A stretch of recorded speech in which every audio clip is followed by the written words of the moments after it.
Ja,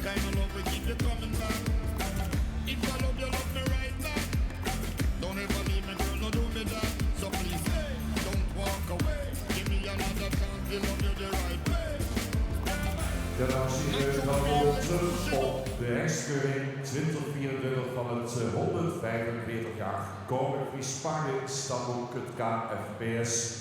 Een jubileumjaar met als voornaamste succesvolle hengstkeuring met al haar elementen.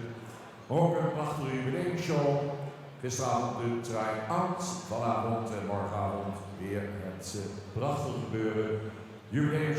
Meine Damen und Herren, herzlich willkommen zurück auf der Hengstenkörung des mittlerweile 145 Jahre alten KFPS, der Königlichen Vereinigung Frische Paarden Stamboek. Wie jedes Mal gibt es auch dieses Mal unsere Hengstenkörung der Hengste, die hoffen, in Stamboek aufgenommen werden zu können. Und an allen 3 Abenden, Donnerstag, Freitag, Woensdag, Mittwoch, Donnerstag und Freitag können Sie auch genießen von unserer Jubiläumsshow.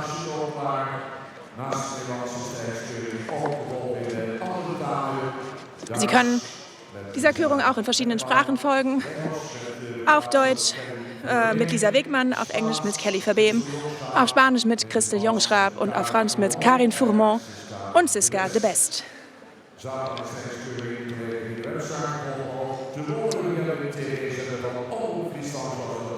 Dank des Fernsehsenders Omroep Friesland sind wir auch in der Lage, Ihnen den Livestream in verschiedenen Sprachen anzubieten. Am Samstag gibt es dann tatsächlich die Hengstenkörung auch im Fernsehen zu sehen. Später heute gibt es noch die Preisverleihung des Frisian Talent Cups, den wir heute Morgen gesehen haben. Und wir fangen jetzt gleich an mit der zweiten Besichtigung der Hengstenkörung.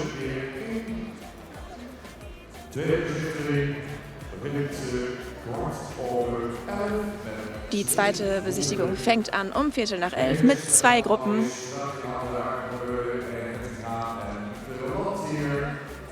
Unsere Ringmeister sind bereits da.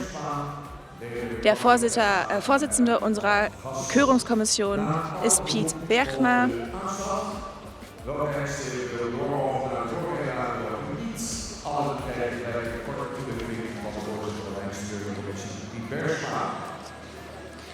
Und nach jeder Runde gibt es auch direkt eine Zusammenfassung der verschiedenen Hengste der Gruppe und ihrer Beurteilung durch unseren Vorsitzenden Piet Bergsma, der unterstützt wird von Corrie Terpstra und Ellen van Gastel. Alle 2 Gruppen, wie bereits eher erwähnt, wird es eine Art Ehrung geben für alle Hengste, die eingeladen worden sind zur 3. Runde, zu den sogenannten Vorreittagen dieser Hengstenkörung. Die dürfen dann mit ihren Züchtern und Besitzern den Ring betreten. Es gibt einen Fotomoment und es werden Blumen überreicht. Wir würden Sie darum bitten, pro Hengst nur 2 Leute mitzunehmen auf die Bahn. Das hat Sicherheitsgründe. In früheren Jahren haben wir das anders gehandhabt. Da durften mehrere Leute die Bahn betreten, aber wir haben uns darauf geeinigt, alle gemeinsam, dass es besser ist für die Sicherheit von allen Beteiligten und auch die der Pferde, wenn wir nur mit 2 Leuten pro Hengst auf die Bahn kommen. Wir hatten früher auch öfter Kinder mit auf der Bahn. Das ist zum Glück gut gegangen, aber wir würden Sie darum bitten, Ihre Kinder Abstand nehmen zu lassen zu den Pferden. Die zweite Besichtigung ist über 2 Tage verteilt. Wir fangen heute an und werden sie morgen beenden. Und der erste Hengst kommt jetzt herein.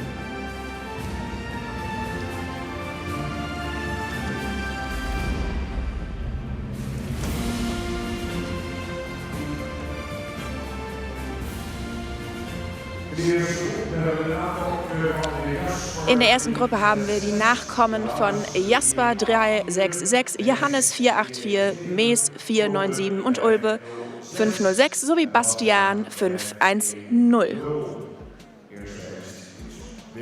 Der erste Hengst ist bereits hereingekommen.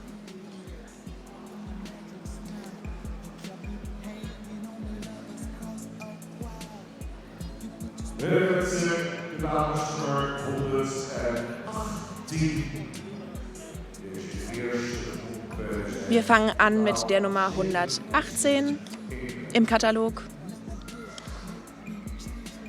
Melle van de Polen. 118, 118, 118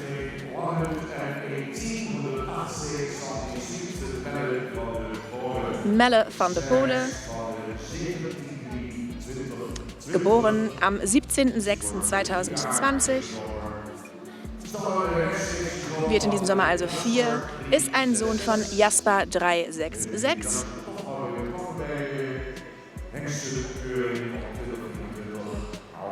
Dann haben wir Jasper also auch in der Hengstkörung von 2024 vertreten. Das ist natürlich immer schön, ein so besonderer Hengst. Mutter dieses Hengstes ist Aukje A., eine Tochter von Anton 343. Und wie gesagt, Sie können alle Informationen auf dem Schirm sehen und auch in Ihrem Katalog finden. Sie können also auch alles selbst nachlesen.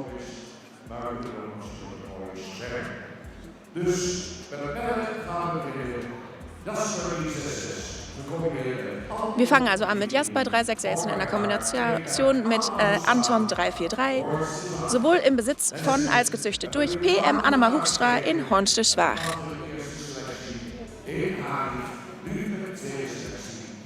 Melle ist schon durch die erste Runde der Besichtigung in Harich gekommen und sitzt jetzt also hier bei uns in Neuwarden für die zweite Besichtigung.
So, dann haben wir den ersten Hengst wieder gesehen, meine Damen und Herren. So ein spannendes Wochenende für die Züchter und die Besitzer dieser Pferde. Aber diese Pferde haben natürlich die Erstbesichtigung schon hinter sich und sind wirklich top-notch und die Crème de la Crème.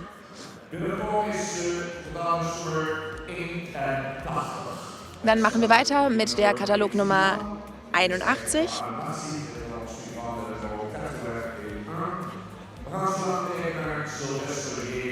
Die Nummer 81, Sylvester J. von Buitenhem. Der Vater ist Johannes 484, ein Sohn von Charles 454. Die Mutter ist Amelie aus Torben 466. Sowohl Züchter wie Besitzer ist E. Ruschen Claessens in Wijnjewoude. Informationen werden wir gleich auch auf dem Schirm sehen können. So, dann können Sie auch die Abstammung, die Zuchtwerte und alle weiteren interessanten Informationen sehen. Unter anderem auch das Stockmaß, das für Silvester 1,63 beträgt. Der zweite also in dieser Runde, die Nummer 81, Sylvester J. von Buitenhem.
We willen over 6 groepen per dag die de blokkering aanhaalt.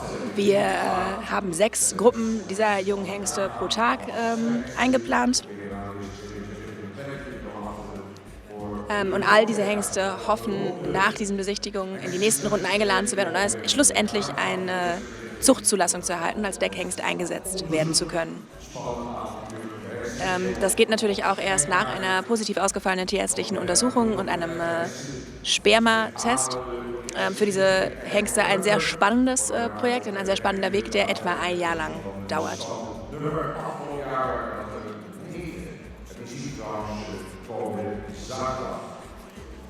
Im letzten Jahr sind 9 Hengste zugelassen worden und einige von denen sehen wir auch am Samstag zur großen Meisterschaft. Wir machen jetzt weiter mit dem Hengst Nummer 4.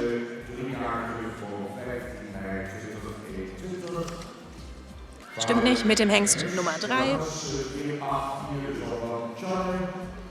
Mit der 204, Romke von der Arebo Hufe, ein Sohn von Johannes 484, der wiederum ein Sohn von Charle 454 ist. Die Mutter Witzke Kühne ist eine Tochter von Hette 481. Gezüchtet ist er Ahrens. Züchter ist er Ahrens in Weilen und in Besitz ist das Pferd von H&F von Rossum aus Maren-Kessel. Wir sehen also jetzt die Nummer 204, Romke von der Arebo Hufe, in der zweiten Besichtigung.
Übrigens sind die Hengste, die in dieser zweiten Besichtigung für die Vorreiterhalle empfohlen werden, werden das nur unter Vorbehalt einer noch auszuführenden Spermauntersuchung weiter anbefohlen.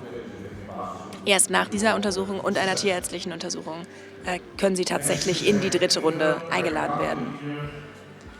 Die Hengste sind eingeteilt nach ihren Vätern und nicht nach Katalognummern.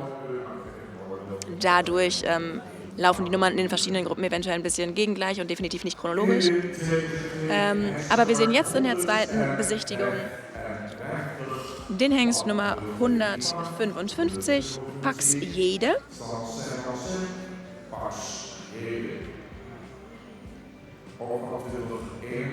Auch 2021 geboren, wie der Hengst hier vor. Ein Sohn von Mees 497. Mutter ist Eke Marike, eine Tochter von Schalke 397. Gezüchtet und momentan im Besitz vom Stall Jede Fledder VOF in Fledder.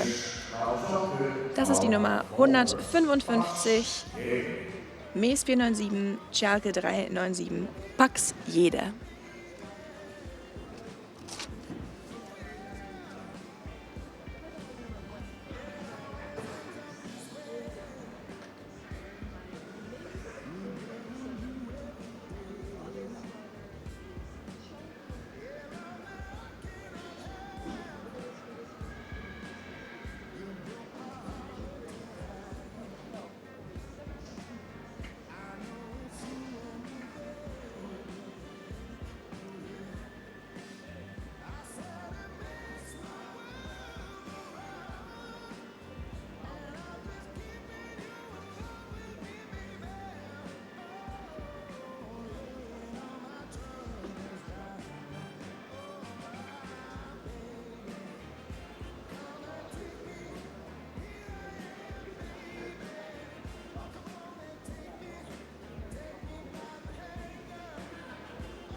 Die Hengste sehen sehr gut aus heute.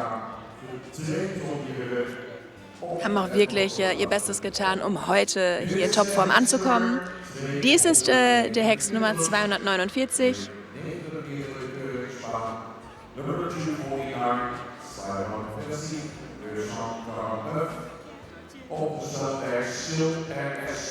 Er heißt Sil RS van Toppenzwell. Geboren in 2021. Der Vater ist Ulbe 506. Mutter ist Anouk von de Strubbenhoff, eine Tochter von Duke 287. Der Züchter ist R. Schra sowie A. Vinja in Oppenhuizen und im Besitz ist der Hengst vom Friesenstall Manel in Sint-Johannesra. Die Katalognummer 249, Sil RS van Toppenzwell.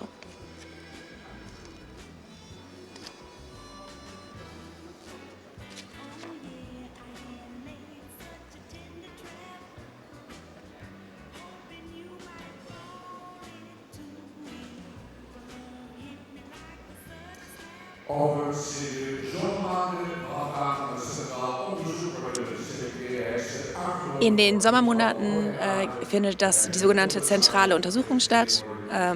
Dafür werden die Pferde auch angemeldet.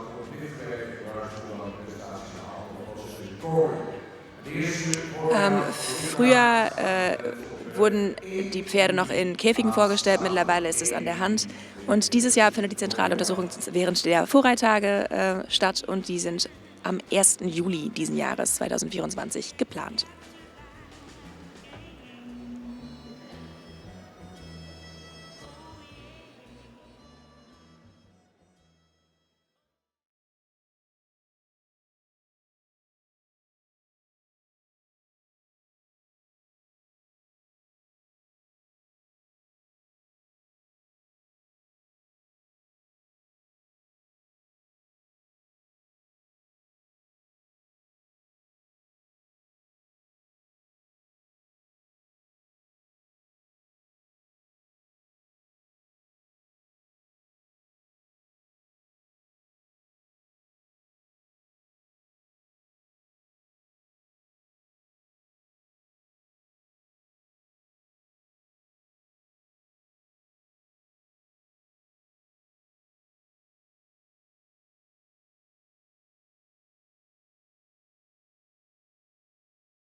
So, meine Damen und Herren, jetzt in dieser zweiten Besichtigung der Hengst Nummer 258, 258. Nummer 258 waren 58, de Chance Ott van Dülfe ist sein Name, geboren in 2020, wird nächsten Monat 4. Ein Sohn von Ulbe 506, die Mutter ist Tildau van der Homa, eine Tochter von Dortzen 420. Gezüchtet wurde dieser Hengst von WPH van Tilburg in Wijken-Aalburg. Im Besitz ist er von Age Oekema, der in Siegerswoude wohnt.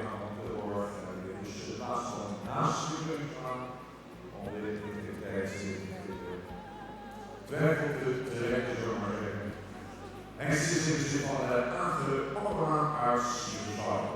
Deze hengst wordt door onze 2 juryleden beoordeeld.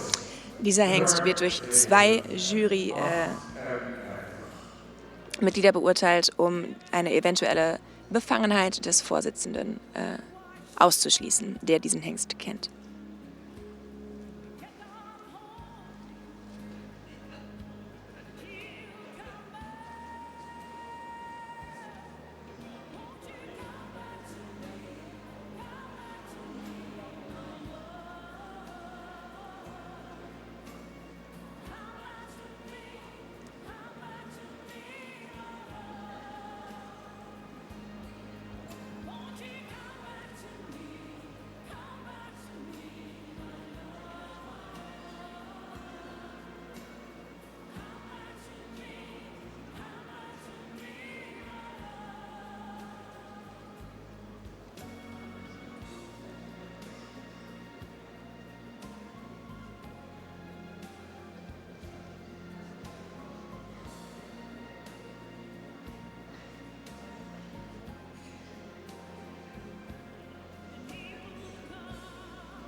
En dan de laatste in de eerste groep, dames nummer 308. Dann sind wir beim letzten Hengst angekommen, der Nummer 328, die Nummer 328.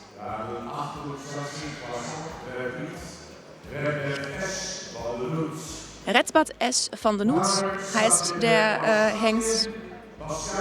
Der Vater ist australisch oder lebt im Moment in Australien, Bastian 510. Die Mutter ist Indira van de Noets, eine Tochter von Schalke 397.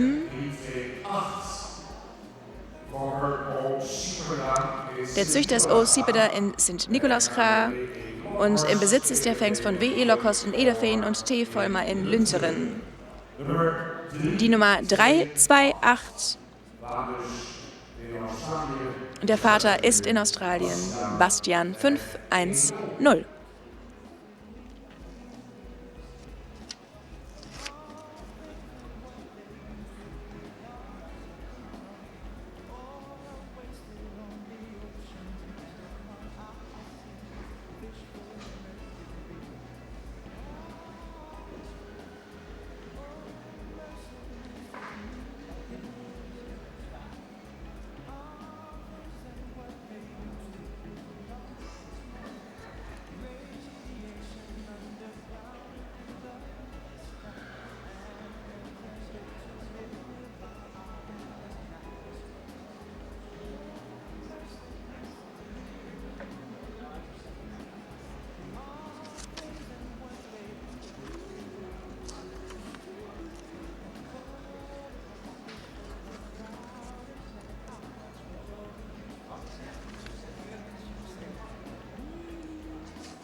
So, dann sehen wir jetzt die gesamte erste Gruppe wieder zurück auf die Bahn kommen.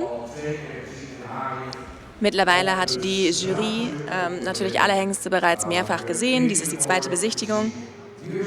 Wir sehen sie jetzt noch einmal auf der Bahn.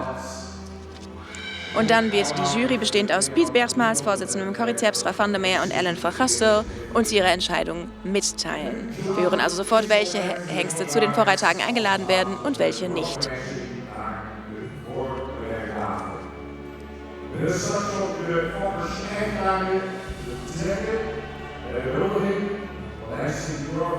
Nach der zweiten Gruppe werden wir zusammen mit den Züchtern und Besitzern dieser Hengste, die eingeladen werden zu den Vorreihtagen, eine Ehrung organisieren. Aber wie gesagt, das passiert erst nach der zweiten Gruppe und nachdem wir insgesamt aus 2 Gruppen die weitergekommenen Hengste kennen.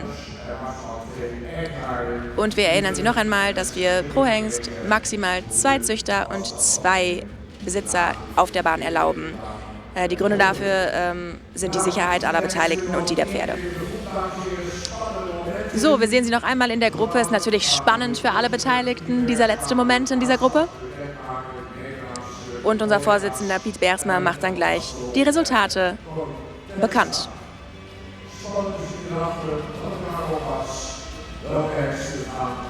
Immer ein spannender Moment. Welche Hengste kommen eine Runde weiter?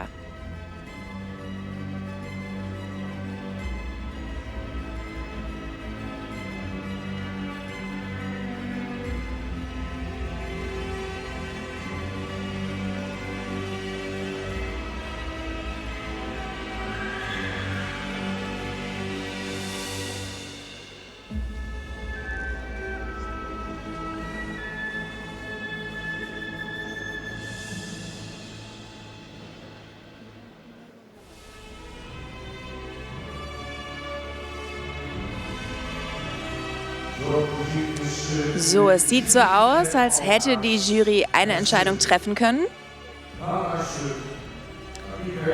Wir hören den Vorsitzenden Piet Bergsma. Spannend, spannend, spannend die Resultate unserer ersten Gruppe.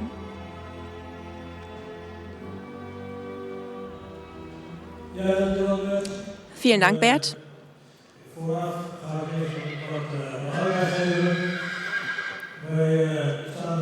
Wir stehen hier heute mit der Aufgabe, wie jedes Jahr,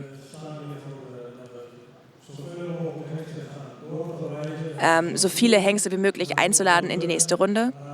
Wir tun, was wir können, aber unsere Aufgabe ist natürlich auch, dafür zu sorgen, dass wir relativ geringen Verwandtschaftsgrad einbringen, viel sogenannte Blutspreiding, wie wir das auf Niederländisch sagen.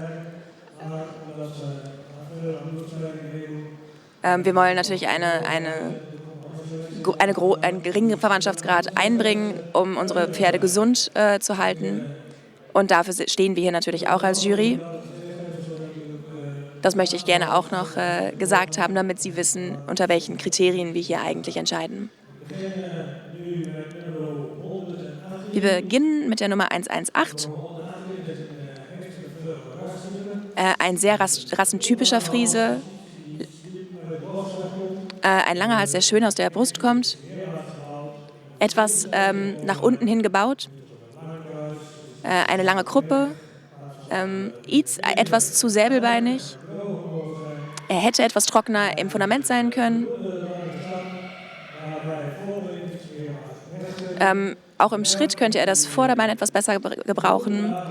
Im Trab sehr schön tragend.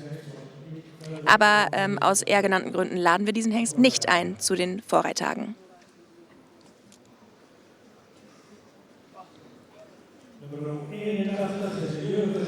Die Nummer 81 ist sehr jung und jungenhaft.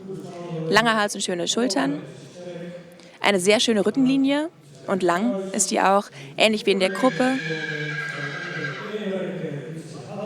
Das Beinwerk hätte etwas härter sein können. Der Schritt ist nicht ganz im Takt. Er könnte auch etwas raumgreifender sein.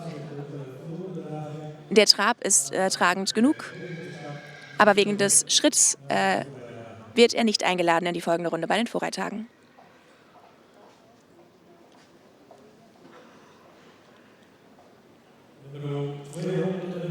Die Nummer 204. Ein Hengst, der einen edleren Kopf haben könnte. Ein wenig schwer im Hals. eine starke Rückenlinie, ein ausreichend langes Kreuz, Gruppe, sehr steil in Vor- und Hinterbeinen. Der Schritt könnte etwas raumgreifender sein. Der Trab ist sehr kräftig und gut abgedrückt und wird aber trotzdem nicht eingeladen zu den Vorreittagen.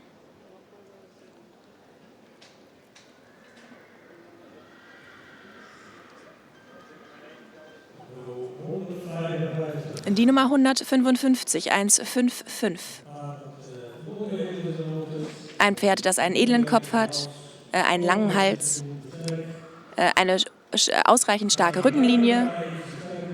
Die Lendenpartei könnte etwas stärker sein, aber die Gruppe ist lang genug. Etwas säbelbeiniges Pferd. Ein raumgreifender Schritt.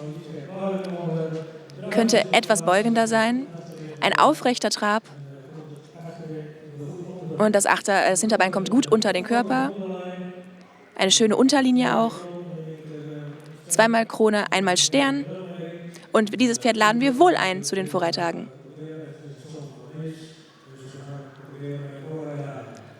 Es könnte schief gehen, aber wir wollen es auf jeden Fall probieren. Das Pferd darf mit in die folgende Runde.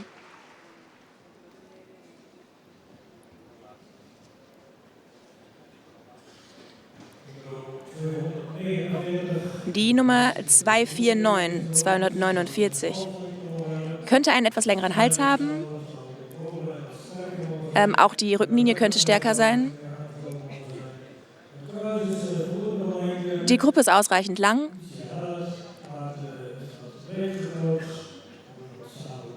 Ein wenig säbelbeinig, nicht hart genug. Hat einen Index von 110. Darum wollen wir ihn in den Vorreittagen trotzdem sehen und es zumindest ausprobieren. So, den nächsten Hengst gebe ich ab an meine Kollegin Corrie, denn ich kenne den Züchter und darum darf ich nicht mitmachen. Wir machen weiter mit der 258, ein sehr royaler Hengst, viel Rassausstrahlung,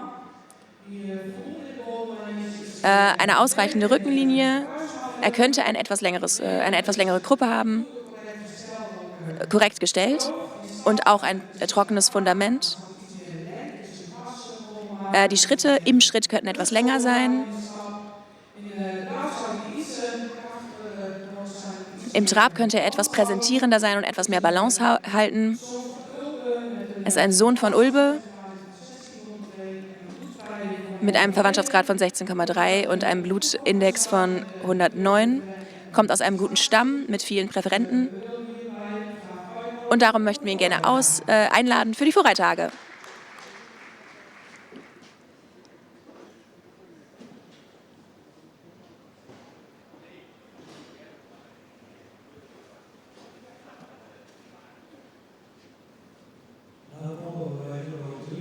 Und dann kommen wir an bei Nummer 328, dem letzten Hengst.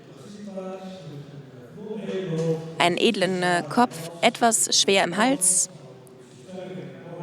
Könnte eine etwas stärkere Rückenlinie haben. Die Gruppe ist etwas hart, hat aber ausreichend Länge.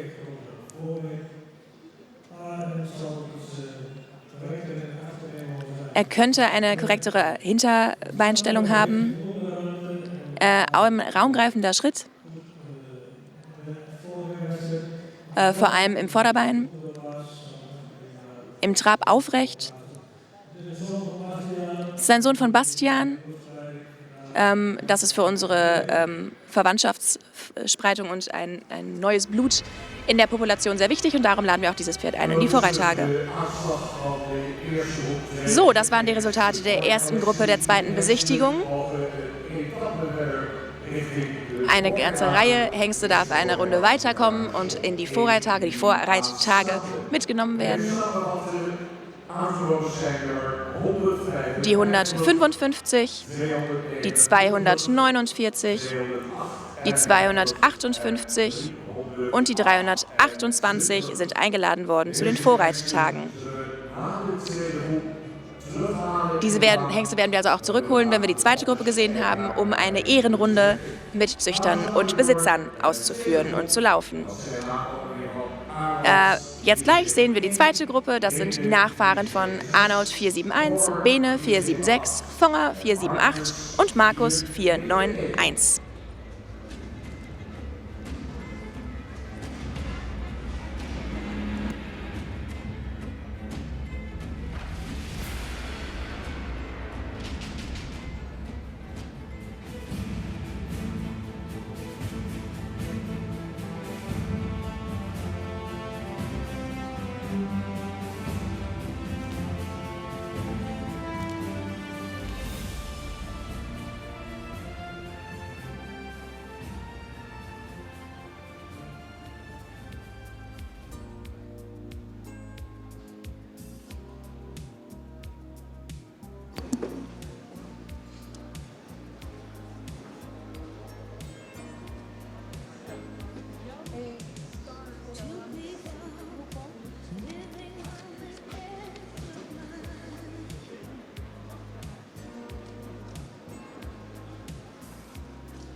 Meine Damen und Herren, meine liebe Jungs und Mädchen, wir machen weiter mit der zweiten Gruppe. Wir fangen an mit der Nummer 031 031. Sjerp van de Simmerdijk. Geboren im Jahre 2021, ein Sohn von Arnold 471. Die Mutter ist Lücke van Thiem, eine Tochter von Gjeld 426. Und Züchter sowie Besitzer ist D. van de Boon in Nordbergum. Die Nummer 31, die 031, Arnold 471 und Gjeld 426.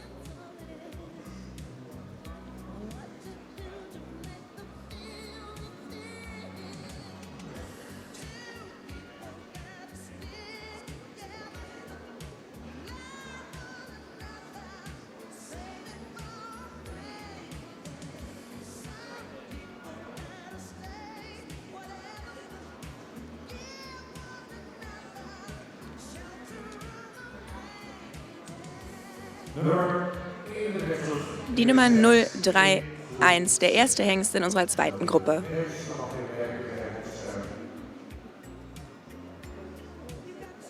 Wir gönnen ihm noch eben einen Moment, um zur Ruhe zu kommen.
So, die 181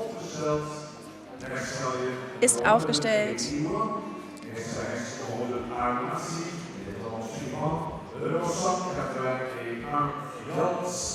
Der Name ist Hjalt.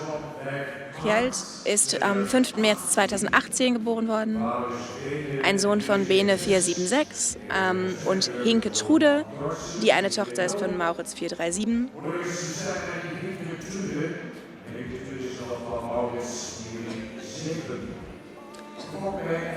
Züchter ist N. Leindecker in Witmarsum und der Besitzer ist P. Ockemer in Witmarsum. Wir sehen die 181 Hjalt.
In der zweiten Besichtigung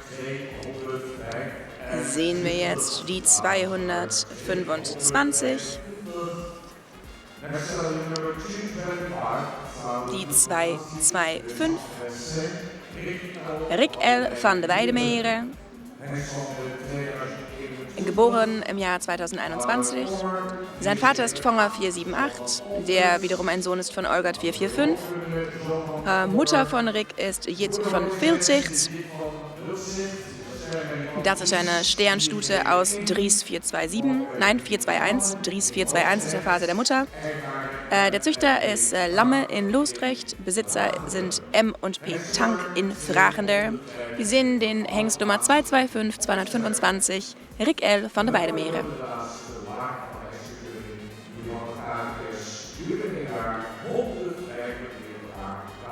Und ich erinnere Sie gerne nochmal daran, dass wir dieses Jahr vom KFPS, von der Königlichen Vereinigung Friesbaden-Stambuk 145 werden. Aus diesem Grund gibt es auch an allen 3 Abenden die Jubiläumsshow. Gestern war bereits eine Vorstellung. Heute Abend und morgen Abend können Sie die auch noch besuchen und sehen zu unserem Geburtstag der 145 Jahre. Aber erst sehen wir jetzt wieder die 225 Rick L. van de Weidemere.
Die zweite Besichtigung des Hengstes mit der Nummer 059, der 59.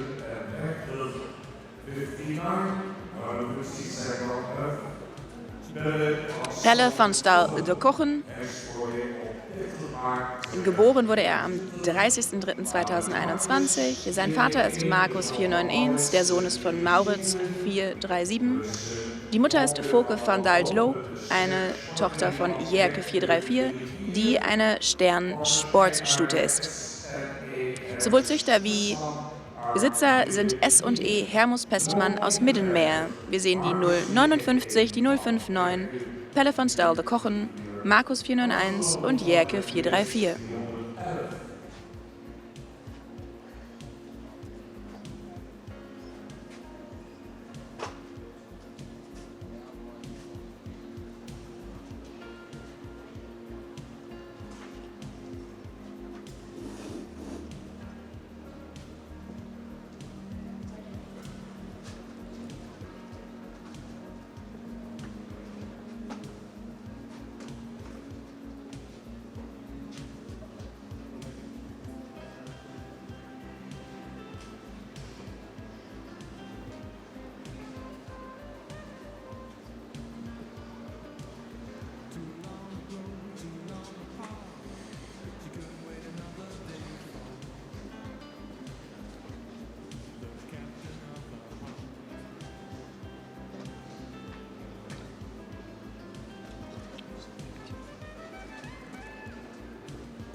So, wir müssen noch 2 Hengste in dieser zweiten Runde anschauen.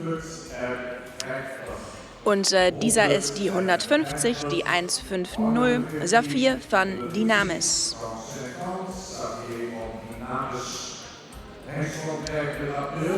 Geboren am 25.04.2021. Auch dies ist ein Sohn von Markus 491. Mutter ist Aafke van het Ens, eine Tochter von Dortzen 420. Züchter sowie Besitzerin sind H&M Maurice in Warnoje. Wir sehen die 150 Saphir van Dynamis aus Markus 491 und Dortzen 420.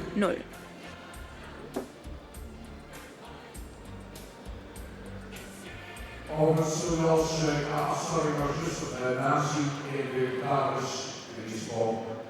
Wij kunnen dat ik aan alle hengsten aankleuren wel.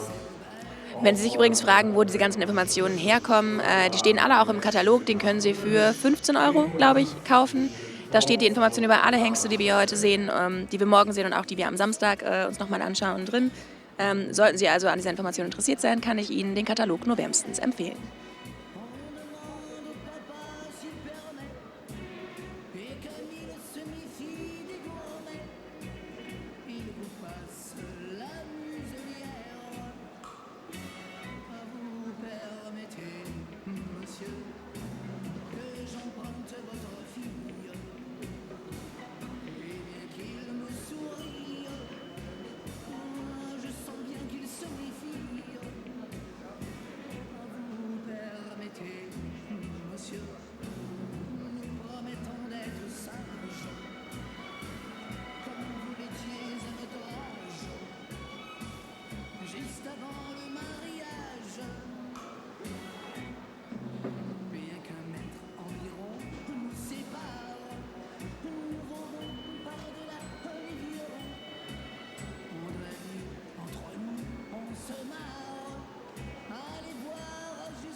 Das ist der letzte Hengst in dieser zweiten Gruppe. Und das ist die 205, die 205.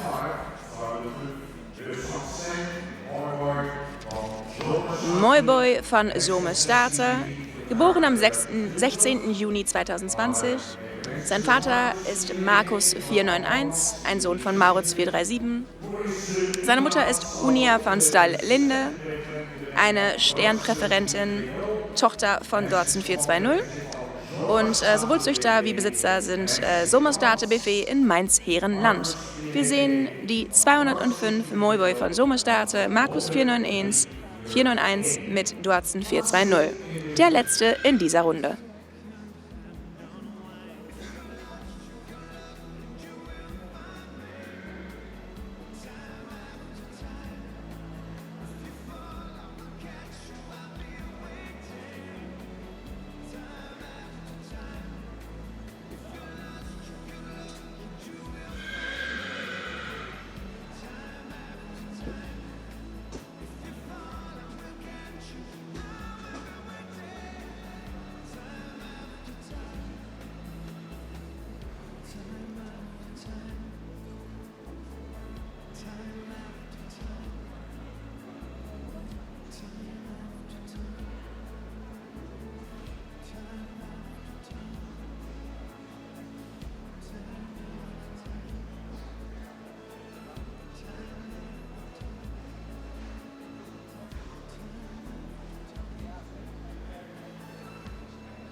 So, das waren die Hengste in dieser zweiten Runde.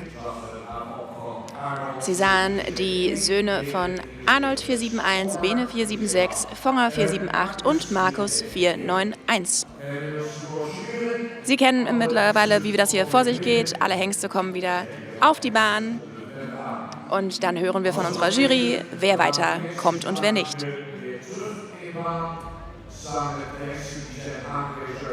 Danach kommen die Hengste aus Gruppe 1 und Gruppe 2, die zu den Vorreitagen eingeladen worden sind, wieder zurück in die Bahn, um zusammen mit ihren Besitzern und Züchtern geehrt zu werden.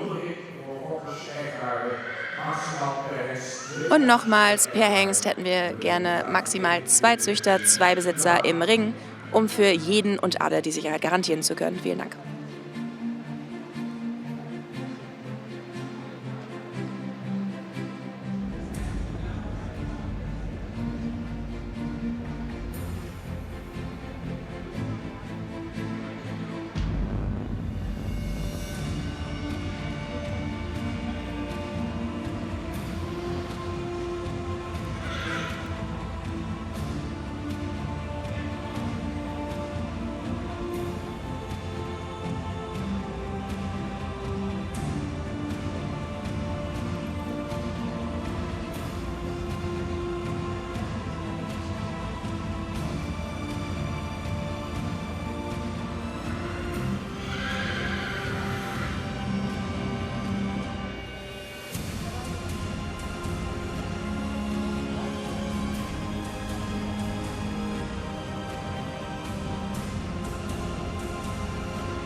sehr schön, wie man sie alle so beieinander sieht und zusammenlaufen sieht. Waardoor die met elkaar zullen vergelijken. Hengsten worden hier beoordeeld door de diverse sporten van hengsten. Wie gesagt, werden hier die Hengste beurteilt von Piet Bergsma als Vorsitzendem zusammen mit seinen beiden weiblichen Mitjurorinnen Corrie Terpstra van der Meer und Ellen van Gastel. Sobald die drei Entscheidungen getroffen haben in Bezug auf diese Hengste in der zweiten Gruppe, werden wir hören, wer mit darf in die Vorreittage und wer nicht. Und danach kommt die Ehrenrunde aller Hengste aus der ersten und zweiten Gruppe, die weitergekommen sind, mit ihren Züchtern und Besitzern.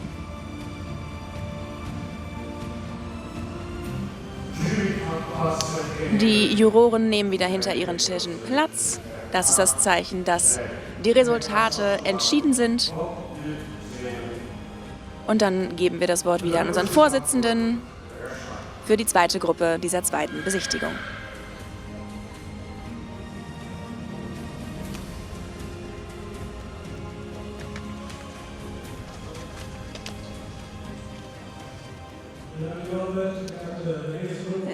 Danke, Bert. Was ich bei der ersten Gruppe noch vergessen hatte zu erwähnen, ist, dass die Hengste zu den Vorreittagen eingeladen werden, aber natürlich trotzdem noch die tierärztliche Untersuchung überstehen müssen. Sollte die negativ ausfallen, dann ziehen wir unsere Einladung in die Vorreittage wieder zurück. Wir fangen an mit der Nummer 31. Ein Hengst, der einen edleren Kopf haben könnte, einen ausreichend langen Hals. Die Rückenlinie ist stark genug. Er könnte etwas mehr Vorderbein haben, aber einen schönen, raumgreifenden Schritt. Könnte eventuell etwas beugender laufen. Der Trab ist auch gut. Da könnte er allerdings etwas mehr tragen im Hinterbein.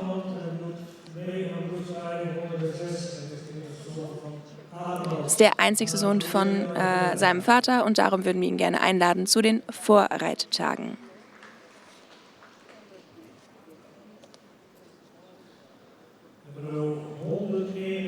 Die Nummer 181. Ein Hengst mit einem edlen Kopf, eine schöne Kopf-Hals-Verbindung, ein etwas schwacher Hals tief in der Brust. Die Rückenlinie könnte stärker sein.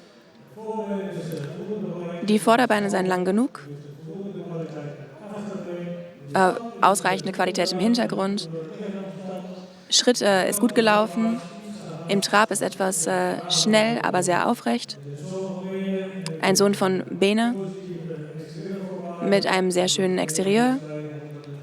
Eine Blutverbreitung von 102 und auch darum laden wir diesen Hengst ein in die Vorreittage.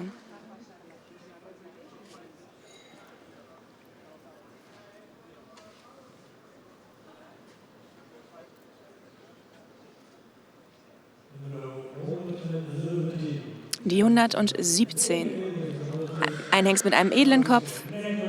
Er könnte ein etwas längeres Genick haben. Schulterblätter liegen gut. Die Gruppe ist lang genug. Er könnte etwas länger sein im Vorderbein. Ein schöner freier Schritt, sehr raumgreifend und auch durch den ganzen Körper. Im Trab sehr aufrecht. Trägt sich selbst sehr gut. Ein Verwandtschaftsindex von 17,4 und auch gut für unsere Blutindex. Hervorragende Voraussetzungen für den Sport. Und auch darum laden wir diesen Hengst ein in die Vorreittage.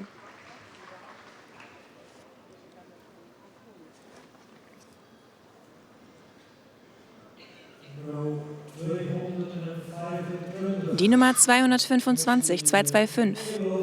Ein Hengst mit edlem Kopf, einem langen Hals. Er könnte etwas mehr Genick haben. Die Schultern liegen gut. Er ist ein wenig gedrungen in seiner Form. Auch die Gruppe könnte etwas länger sein. Vorderbeine sind lang genug, aber er steht nicht ganz korrekt. Hinterbeine hat ausreichend Qualität. Ein raumgreifender Schritt und auch sehr kräftig. Gutes Hinterbein im Trab. Aber durch die gedrungene Form laden wir ihn nicht ein in die Vorreittage.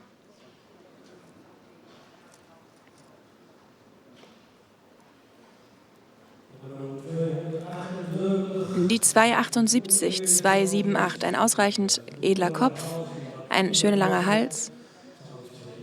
Er könnte etwas jünger oder etwas mehr Jugend ausstrahlen. Ein guter Rücken.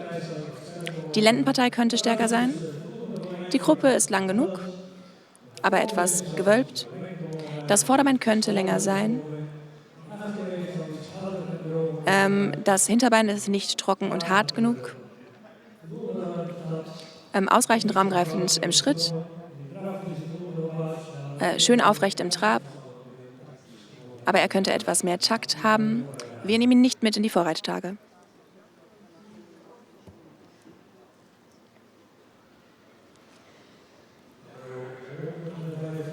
Die Nummer 59.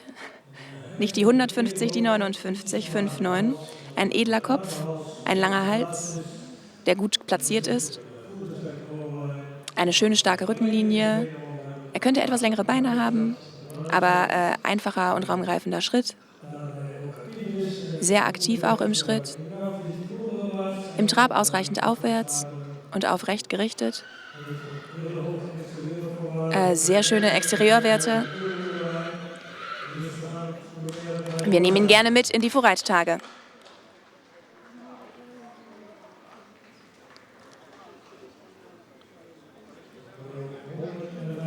Die Nummer 150. Eine schöne Halslänge, ein edler Kopf, gute Rückenlinie. Die Lendenpartie könnte etwas schöner sein, etwas stärker ausgebildet sein. Ein langes Vorderbein, das gut gestellt ist.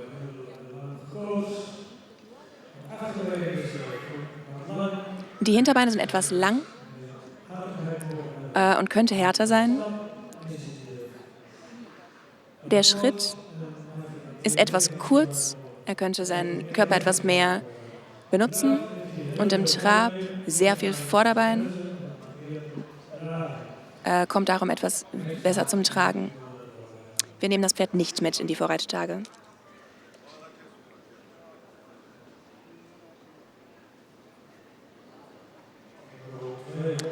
Und dann die Nummer 205.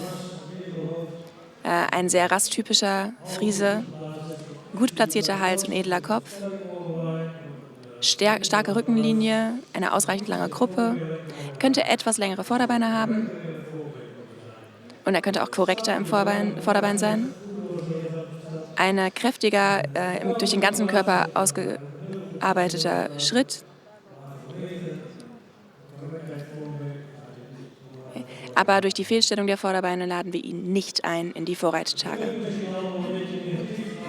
Es klingt eventuell alles ein bisschen negativ, aber wir sind natürlich hier schon mit qualitativ hochwertigen Hengsten beschäftigt. Die sind alles großartige Pferde, aber wir müssen hier die Crème de la Crème, die absolute Topspitze aussuchen. Und da muss man natürlich ein bisschen streng sein. Ja, das waren also unsere Erklärungen.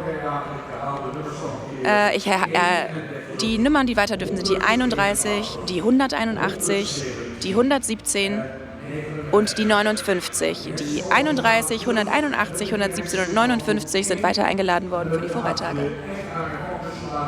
Alle Hengste aus der ersten und zweiten Runde, die eingeladen worden sind, kommen gleich zurück hier auf die Bahn, gemeinsam mit ihren Züchtern und ihren Besitzern.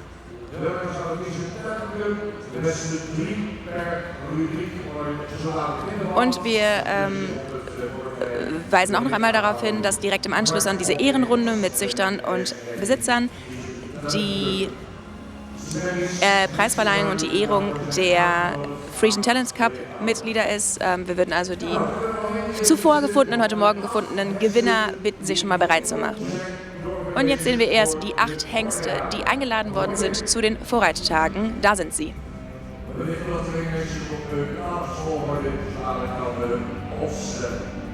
Sie werden noch eine Runde laufen und dann stellen wir sie schön auf.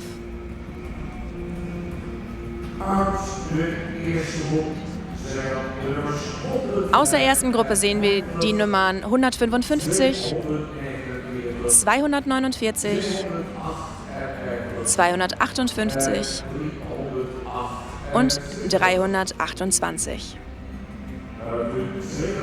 Aus der zweiten Gruppe sehen wir die 31, die 181, die 117 und die 59.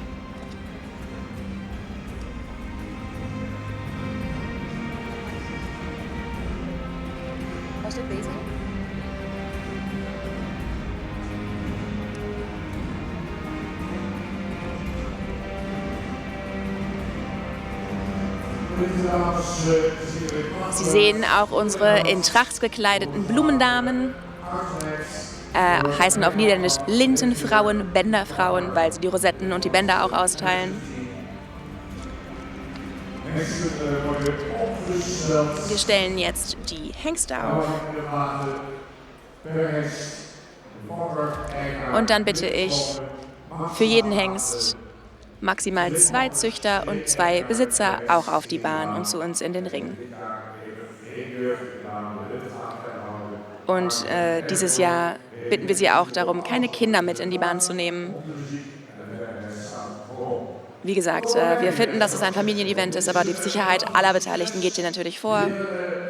Und darum bitten wir, die Kinder auf Abstand zu halten.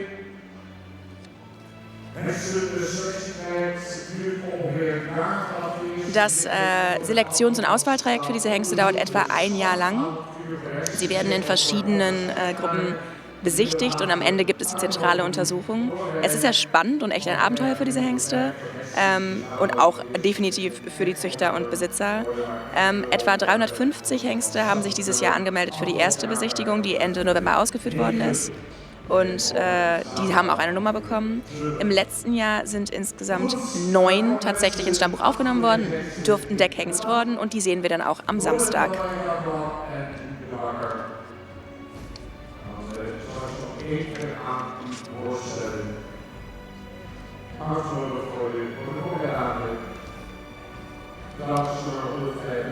So, ich erwähne noch einmal die Nummern der Hengste, die wir jetzt hier stehen haben, die eingeladen wurden zur 3. Besichtigung bei den Vorreittagen. Es ist die 155 Pax jede, Züchter sowie Eigentümer sind Stallier Fledder in Fledder, die 249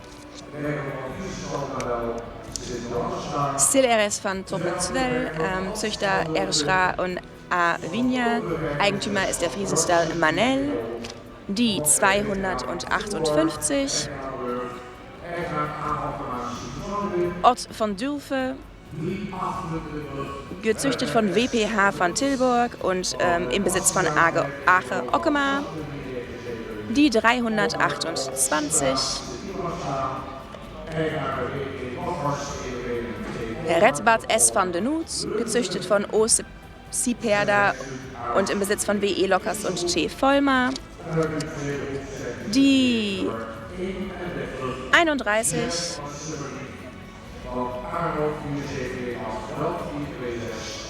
Sierp van je Simmedik, gezüchtet und im Besitz von DVD Bohn, die 181,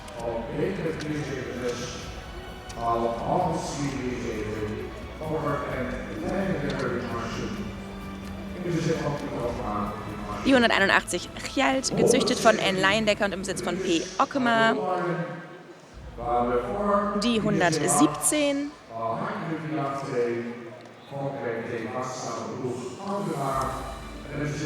Rikus van de Wolwaren, gezüchtet von T. Vaarstra van de Ploeg und im Besitz von G.A. Baumer, und die 59,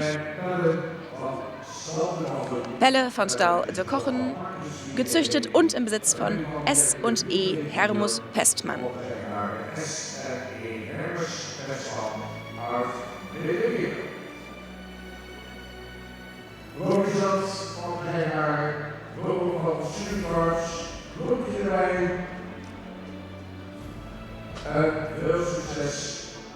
So, allen Züchtern und Besitzern möchte ich weiterhin viel Erfolg wünschen und einen herzlichen Glückwunsch zu diesem erreichten Schritt.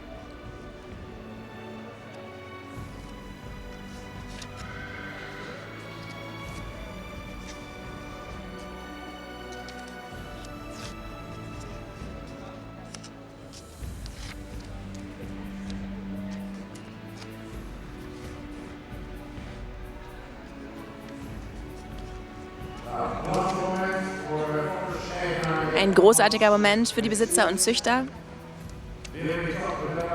Wieder eine Etappe weiter auf dem langen, langen Weg zum Zuchthengst.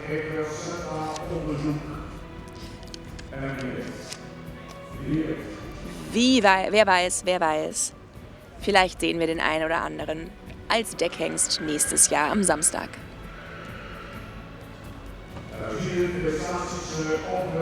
Sie sehen es, überall wird gratuliert. Ich denke, dass wir die Ehrenrunde ganz entspannt im Schritt machen.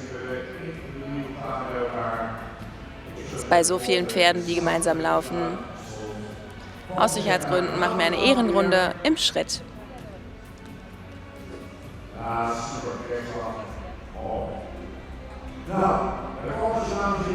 Da sind sie dann, meine Damen und Herren, die Hengste, die eine Runde weiterfahren und in die Vorreittage eingeladen werden. Und das ist ihre Ehrenrunde.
Dann gehen wir wieder zurück zu dem, womit wir heute Morgen angefangen haben, nämlich mit dem Frisian Talent Cup.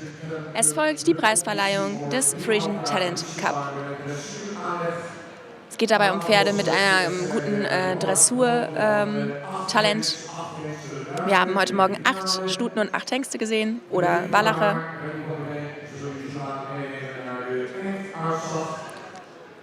Und wir werden gleich die schlussendlichen Resultate nochmal hören.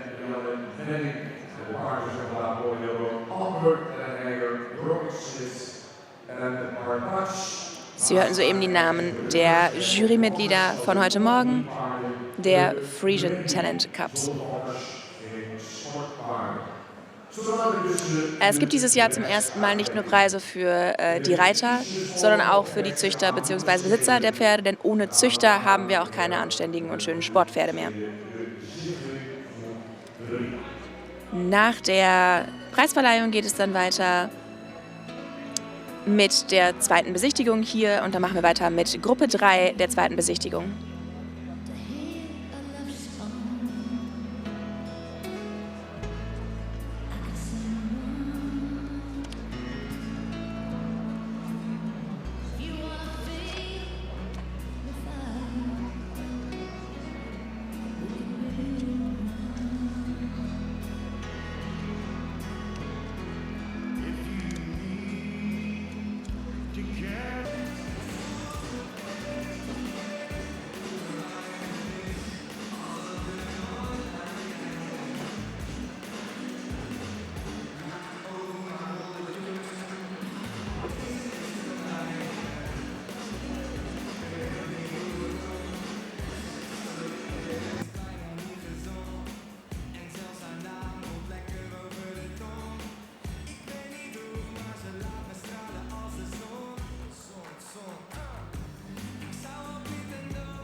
So, meine Damen und Herren, die Hengste für die Hengstenkörung dürfen dann ihre Positionen bereits einnehmen. Wir machen dann weiter mit der zweiten Besichtigung, die wir über 2 Tage verteilt haben. Heute 6 Gruppen und morgen 6 Gruppen. Insgesamt sind es ungefähr 100 Hengste gewesen, die sich angemeldet haben für diese zweite Besichtigung. Die stehen in ihrem Katalog stehen ein paar mehr Hengste als die wir heute sehen. Das hat damit zu tun, dass der Katalog gedruckt worden ist und danach einige Hengste doch noch aus dem Rennen gegangen sind, teilweise während tierärztlichen Untersuchungen, teilweise wegen Röntgenfotos und solchen Gründen. Es muss auch noch eine Spermauntersuchung stattfinden für alle Pferde, die jetzt weiter eingeladen werden zu den Vorreittagen. Das kann noch bis Mai. Danach muss ein Ergebnis vorliegen. Wir feiern dieses Jahr auch das 145-jährige Jubiläum des KFPS, der Königlichen Vereinigung Friesen Part-Stambuk. Und wir machen jetzt gleich weiter mit der Gruppe 3. Den Nachkommen von Albin 469, Jaue 485, Eiche 489 und Omer 493.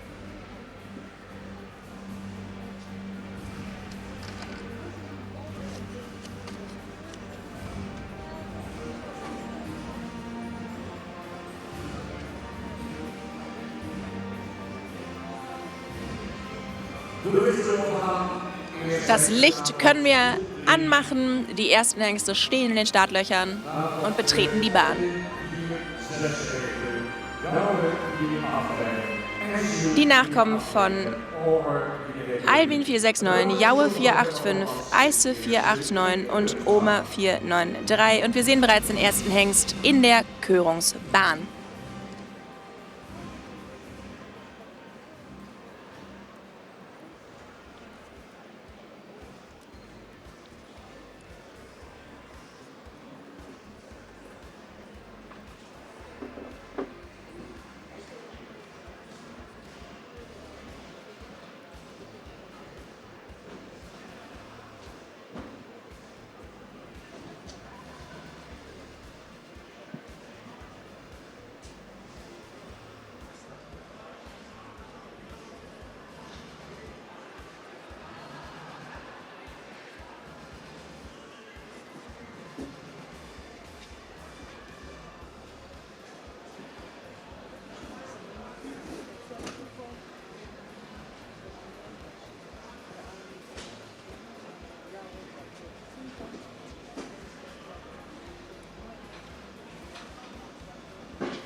Oh, das Lido.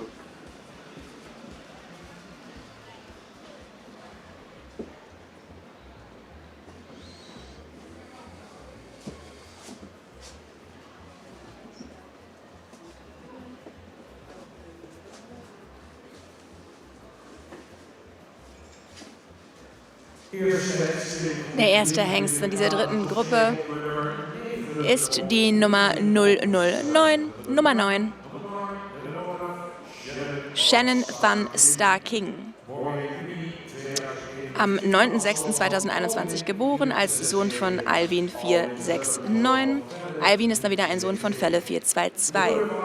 Mutter dieses Hengstes ist Famke van Star King, eine Stammbuchstute, Tochter von Rindert 406 und sowohl gezüchtet als auch im Besitz von Star King BV in Spannung. Wir sehen also die Nummer 009, Shannon van Star King, Sohn von Alvin 469 mit Rindert 406.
Hengstnummer 295. Hengst Nummer 295.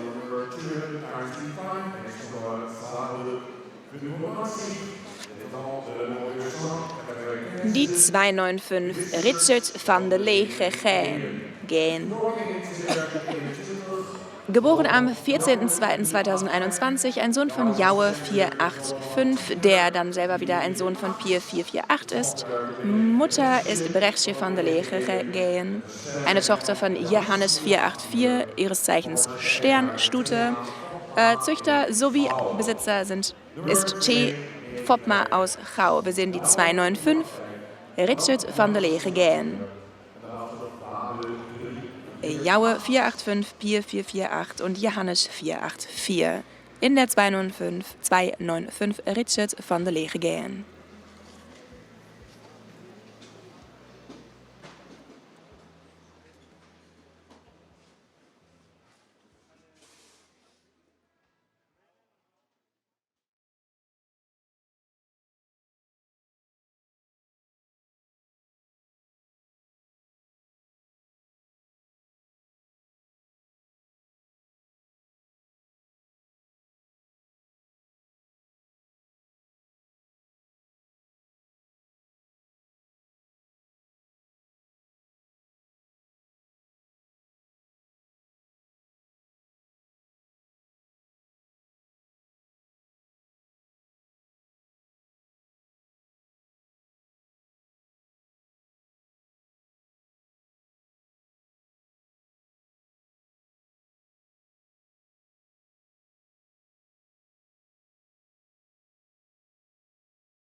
145 Jahre gibt es mittlerweile die KFPS schon. Und mittlerweile sind wir bei der Hengstkörung von 2024. Wir sehen im Moment auf der Bahn die Nummer 154, die 154, Roderick K. Geboren am 7. März 2021. Vater ist Omer 493, der ein Sohn von Chjalt 426 ist. Mutter ist Yvske Elskje K., eine Sternstute aus Epke 474. Gezüchtet ist dieser Hengst von HJM Korten in Weert und er ist im Besitz von G-Hol in Lünteren. Wir sehen also die 154 Roderick K. Oma 493 und Epke 474.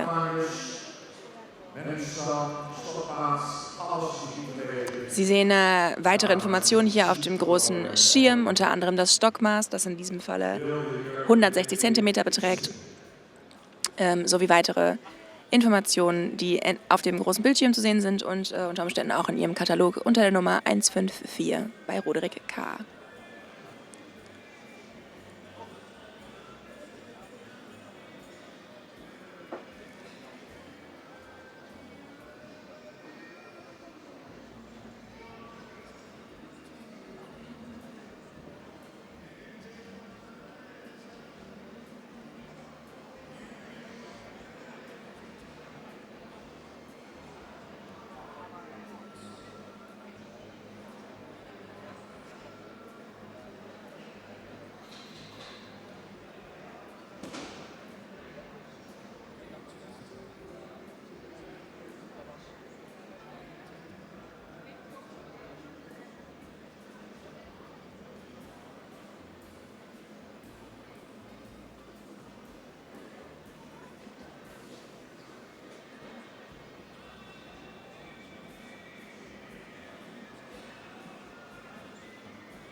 Nummer 154, onze presentatie voorbereid.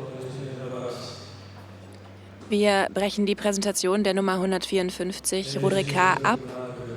Er wird eingeladen zu einer späteren Körung.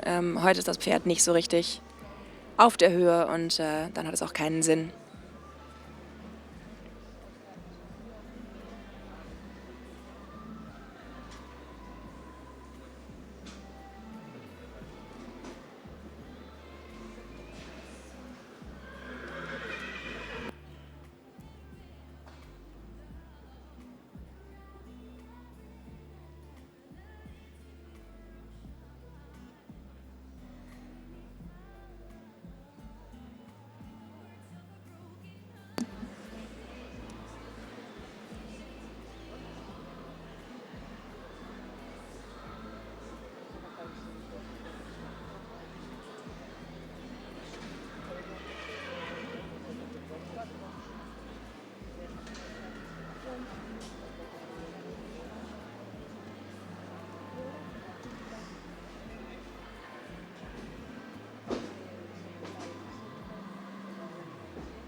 Die zweite Besichtigung des Hengstes 157, 157.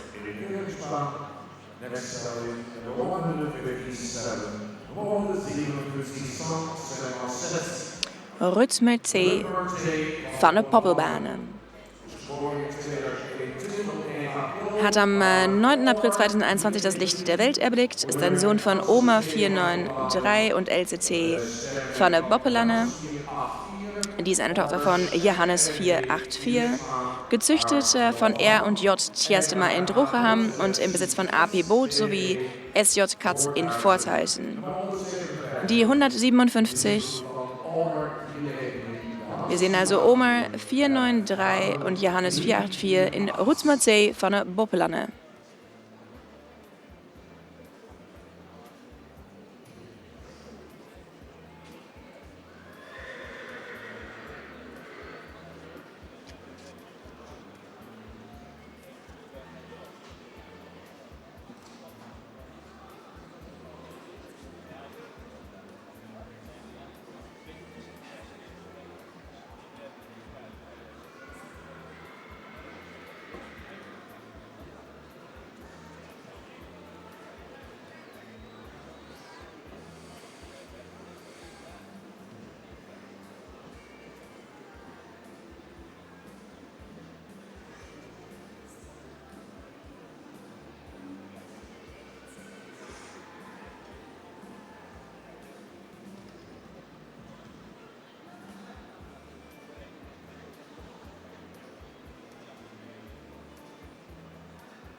Können wir richtig genießen, diesen jungen Jahrgang.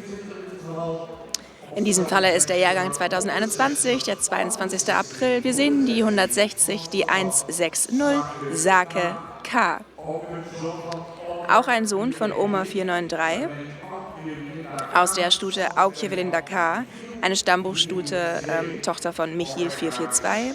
Züchter und Besitzer ist JAM Kreuz aus Heech. Wir sehen die 160, die 160, Oma 493, Michiel 442, in der 160 Sake K.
Wir machen weiter mit der 273, der 273.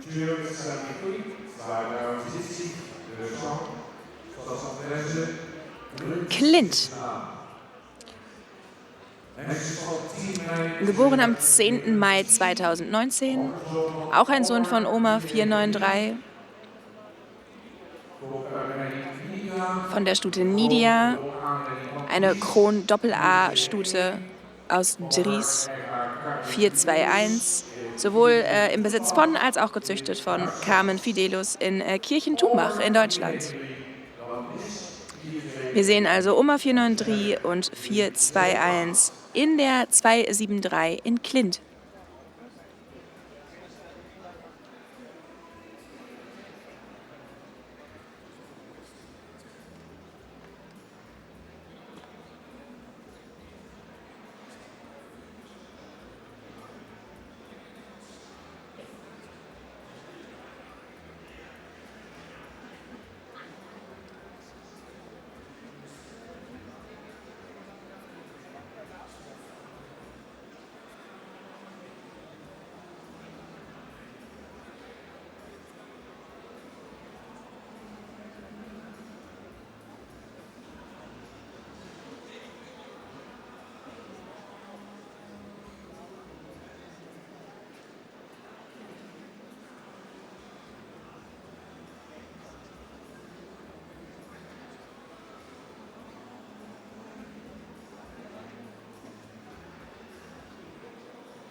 Der letzte Hengst in dieser Runde, dieser Gruppe der zweiten Runde.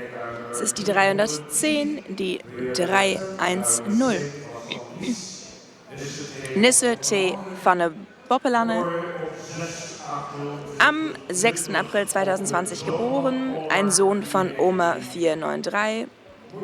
Mutter ist Els FT, ist eine Kronsportpräferentin, Leistungs-A-Stute, Tochter von Farbe 348, gezüchtet von R&J Tjedesma in Drocheham und im Besitz von T. de Boer in Sint-Johannesra. Sehen also Oma 493 und Farbe 348 in der Katalognummer 310 Nisse T. van de Boppelanne.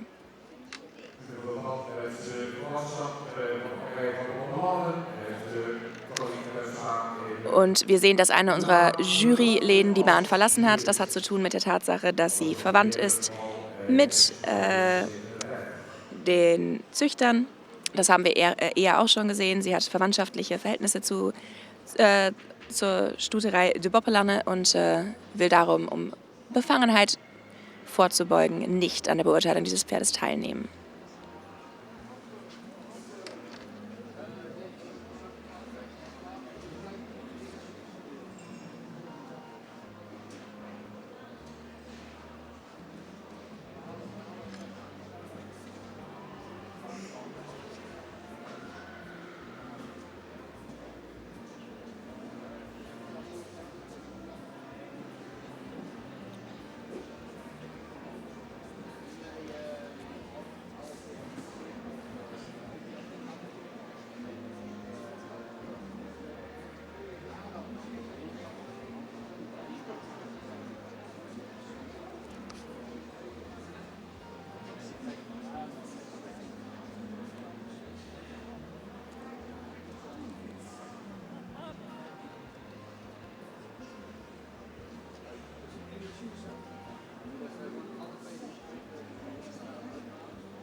Das waren also die Hengste in dieser dritten Gruppe. Unsere Jury wird sich jetzt alle Hengste aus der Gruppe noch einmal ansehen. Und sobald sie ihre Entscheidung getroffen haben, wer eine Runde weiter darf und zu den Vorreittagen eingeladen wird und wer nicht, werden sie uns direkt mitteilen, wie sie die Pferde beurteilt haben und wer mit darf. Es wird erst noch ein wenig durch die Bahn gelaufen und die letzten Entscheidungen werden getroffen.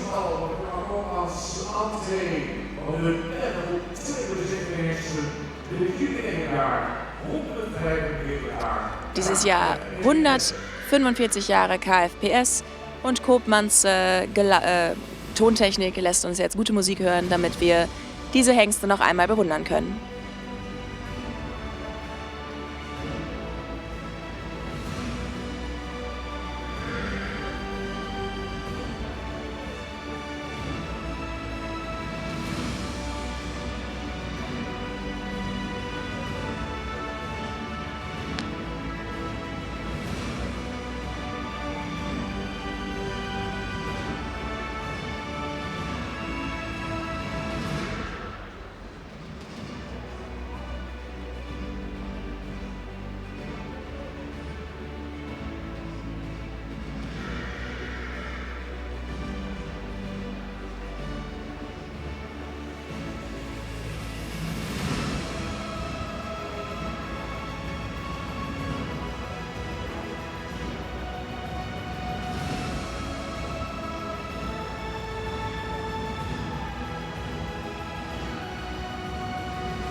Dieses Jahr machen wir das Ganze etwas anders als normalerweise. Wir nehmen dieses Jahr auch viele Hengste mit, die für den Genpool unserer Population gut sind. Das ist natürlich wichtig, damit alle Pferde gesund bleiben und wir auch weiter gut züchten können.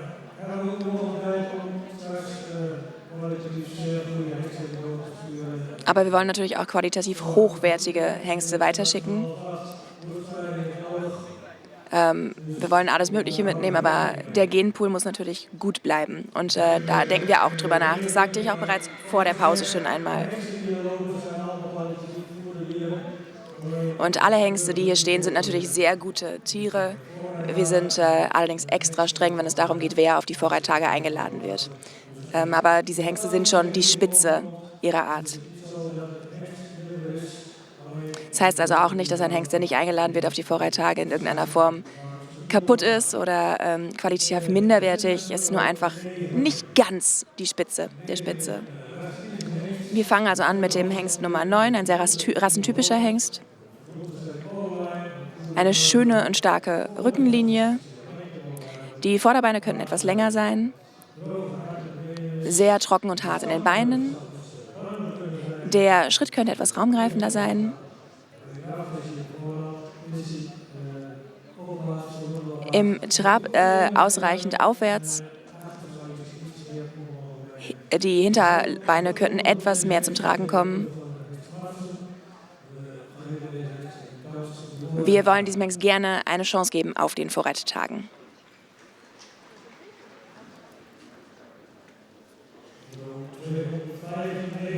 Dann die 295.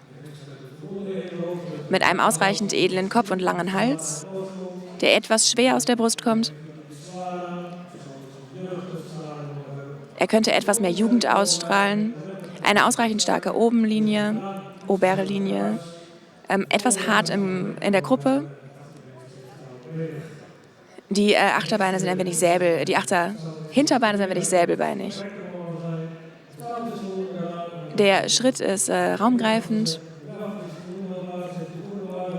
im Trab ausreichend gebogen, aber er könnte etwas weiter austreten. Der Hengst könnte korrektere Vorderbeine haben und wird darum nicht eingeladen auf die Vorreittage.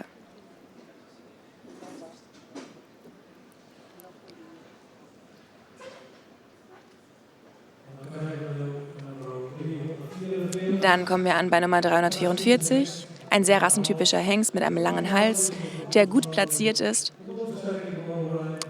Ausreichend stark in der Rückenlinie.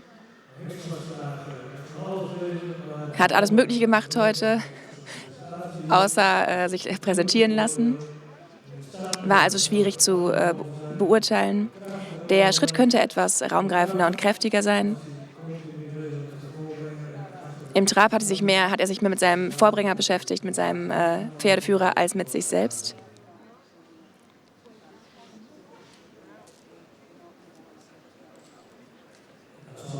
Und wird darum nicht eingeladen in die Vorreittage.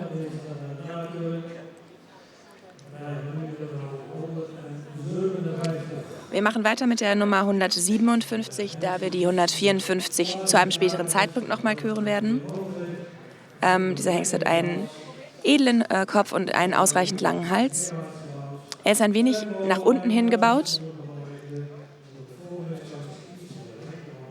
Die Vorderbeine könnten etwas mehr Länge haben.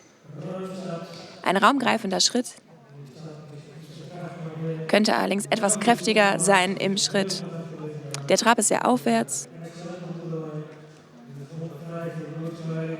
Sehr gut für den Genpool mit einem Index von 105.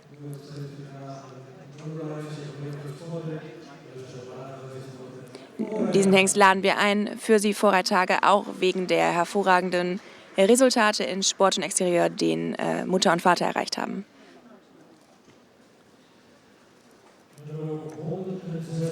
Die 160. Ein edler Kopf. Der Hals ist etwas kalt und kommt relativ tief aus der Brust. Eine gute Rückenlinie, eine schöne Kruppenlage. Die Vorderbeine könnten länger sein. Die Hinterbeine könnten qualitativer mitarbeiten. Im Schritt hätte man raumgreifender laufen können. Im Trab ein wenig weit in den Vorderknien. Er könnte auch etwas aufrechter traben und ist darum nicht eingeladen zu den Vorreittagen.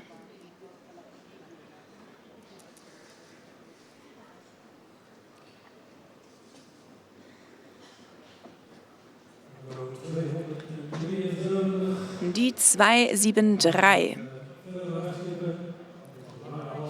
Sehr rassentypisch, ein langer Hals, der gut platziert ist. Etwas nach unten hin gebaut, aber eine ausreichend starke Rückenlinie, ein wenig lang und hart in der Gruppe.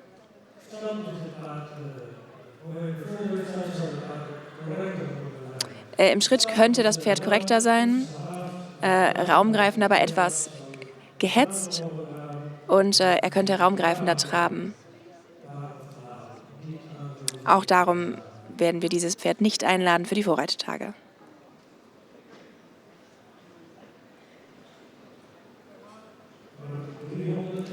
Und dann kommen wir zu Nummer 310, 310, ein edler Kopf und langer Hals, der gut platziert ist.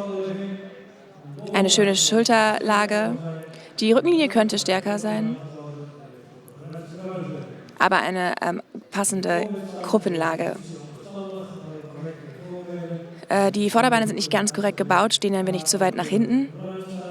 Ein sehr raumgreifender Schritt bei diesem Pferd. Ein aufrechter Trab. Das Hinterbein könnte etwas weiter.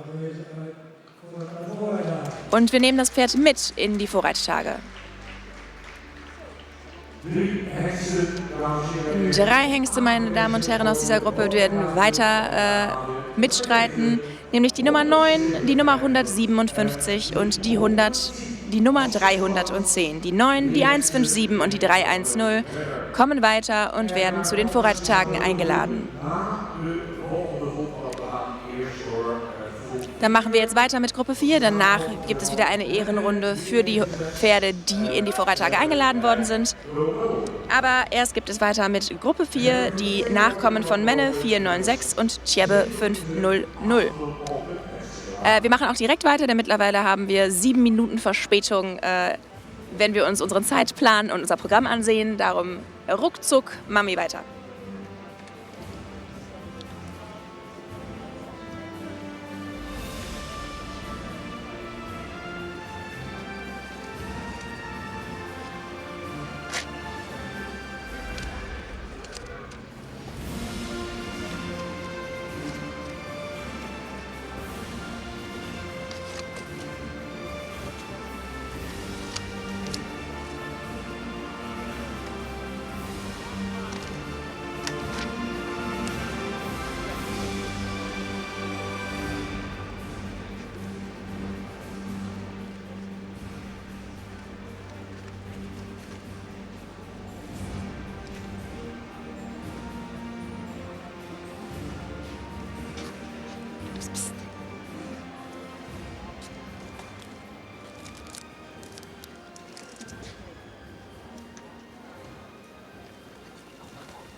So, dann haben wir auch in dieser Gruppe angefangen mit der Nummer 266, mit der Nummer 266.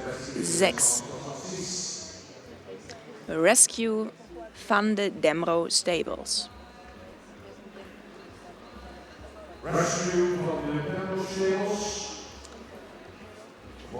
Geboren am 2. April 2021. Vater ist Menne 496. Der ist ein Sohn von Norbert 444. Die Mutter ist Bindi van de Demro Stables, eine Stern-Sport Doppel-A-Stute, eine Tochter von Dodson 420 und sowohl gezüchtet als auch im Besitz von den Demro Stables in Mierlo. Wir sehen die 266 Rescue van de Demro Stables, Menne 496 und Dodson 420.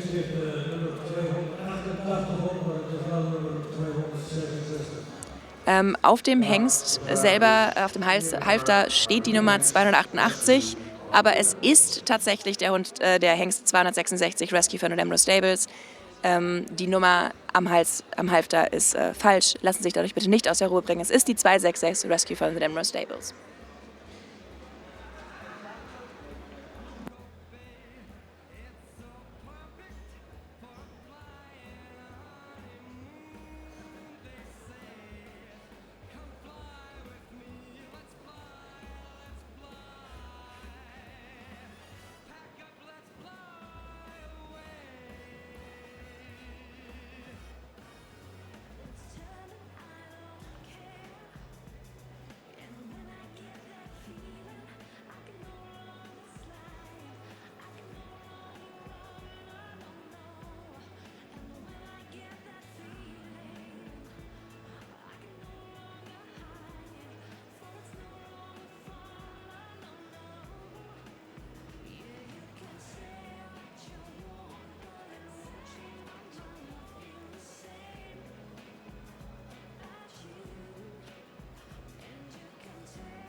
Pietbergs aan de voorzitter zelf is extra allemaal Blick aan te stellen. Wie unser Juryvorsitzender bereits sagte, sind all diese Pferde bereits ausgezeichnet mit verschiedenen Prädikaten und Sternen und wollen jetzt also auch noch ins Zuchtbuch aufgenommen werden, ins Stammbuch.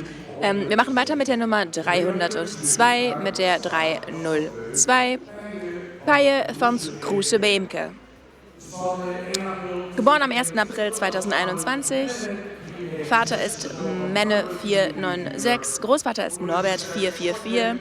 Mutter ist Lieke van Kroeze-Beemke, eine Sternsportstute, die eine Tochter ist von Wirt 409. Sowohl gezüchtet als in Besitz von A.O. Decker aus Bakkeveen. Wir sehen Menne 496 und Wirt 409 in der 302 in Paye van Kroeze-Beemke.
Hengst Nummer 306, die 306.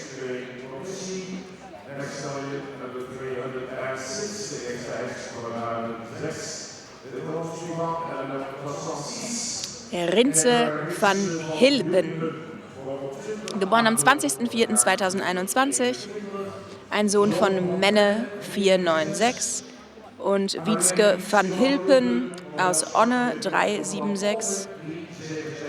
Mutter ist selber auch eine Sportmodellstute, gezüchtet von De Vries in Hindelopen, und De Vries sind auch die Besitzer des Pferdes.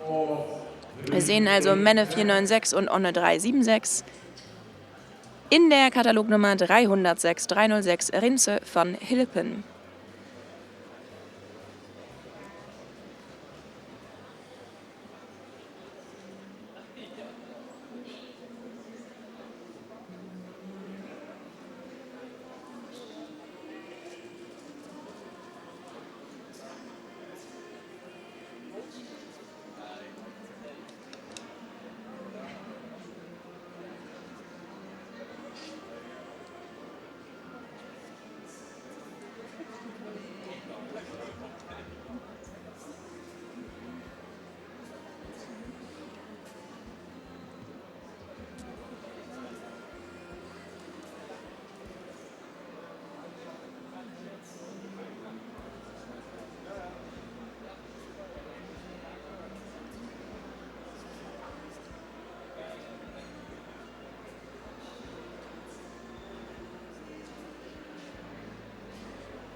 Na, hier bei dieser Hengstenkörung sind wir alle entspannt, aber auch trotzdem pünktlich. Dann können wir auch können wir auch alle Pferde absolut genießen.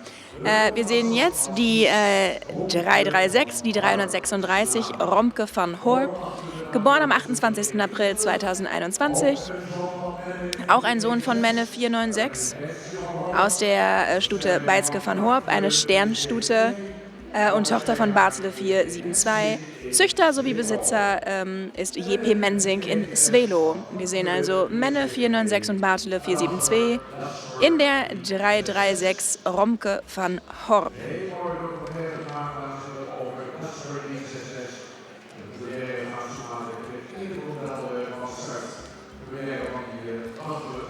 Großvater dieses Hengstes ist Jasper 366, hier auch gemeldet auf unserem großen Bildschirm.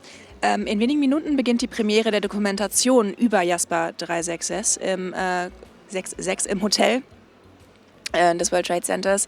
Lassen Sie sich das nicht entgehen. Sie können diese Dokumentation heute schauen, während der Premiere, oder morgen und übermorgen. Dann gibt es auch Möglichkeiten, sich die Dokumentation auch anzusehen. Jasper 366 ist ein sehr einflussreicher Hengst in der Welt der Friesenpferde.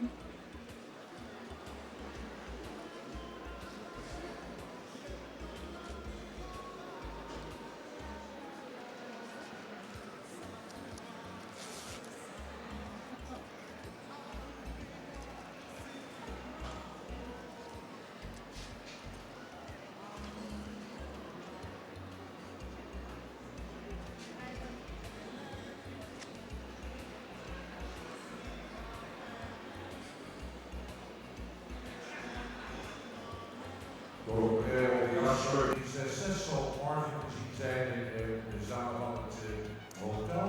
In New York zaal 1, zaal 2, Die Dokumentation über Jasper 366 können Sie morgen und übermorgen in den Sälen New York 1 und 2 sehen.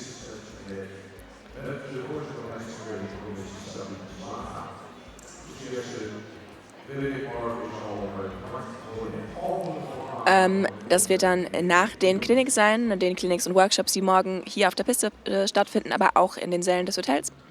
Die erste Klinik in den Sälen beginnt um 8:45.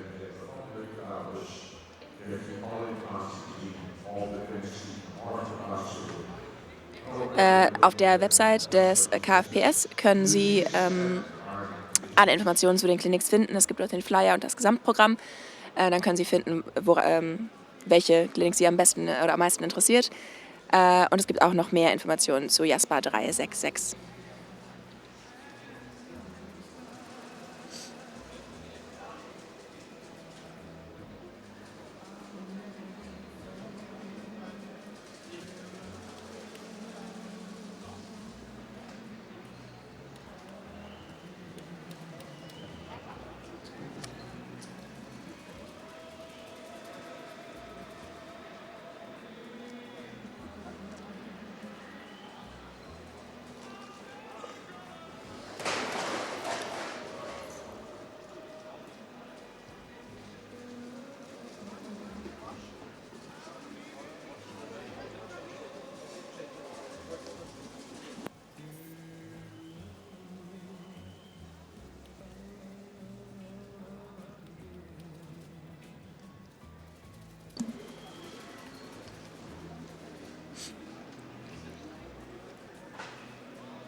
Sollten Sie einen Katalog zur Hand haben, dann können Sie das Klinikprogramm für morgen auch auf Seite 74 finden.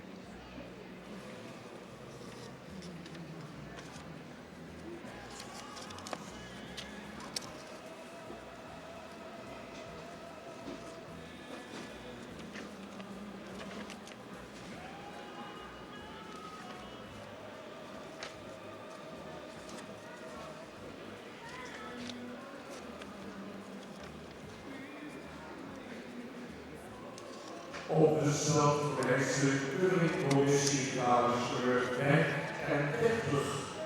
30. Mittlerweile vor der Körungskommission erschienen ist die Nummer 35, die 035,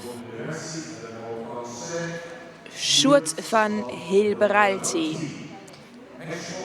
Geboren am 16. April 2021, ein Sohn von Tjebbe 500. Tjebbe selber ist ein Sohn von Bartele 472.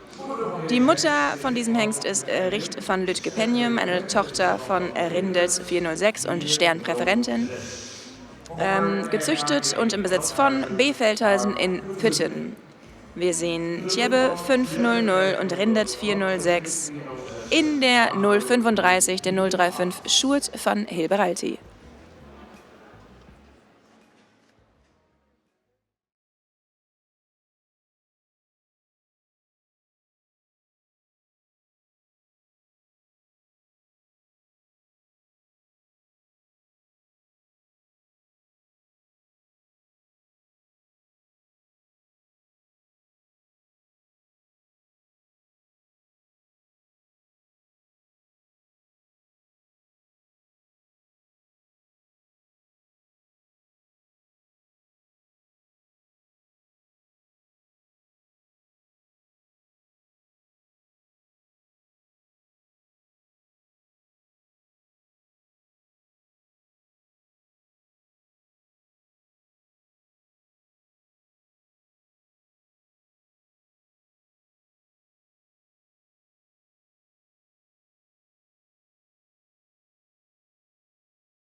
Dann ist jetzt der Hengst Nummer 215 215 aufgestellt.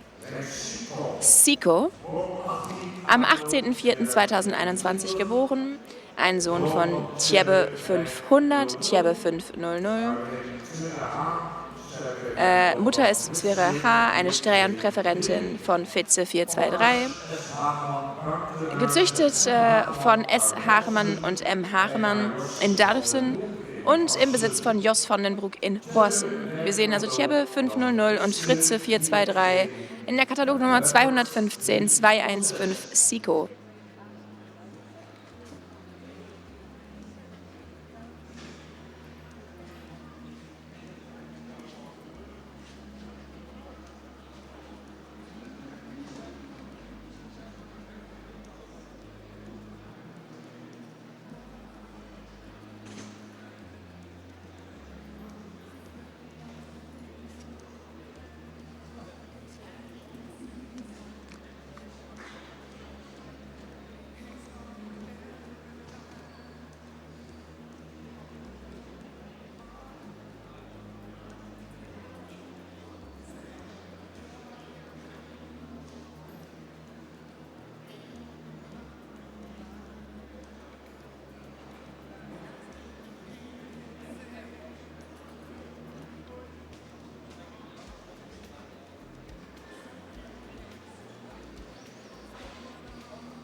programma hebben. Mij mogelijk maak het erop.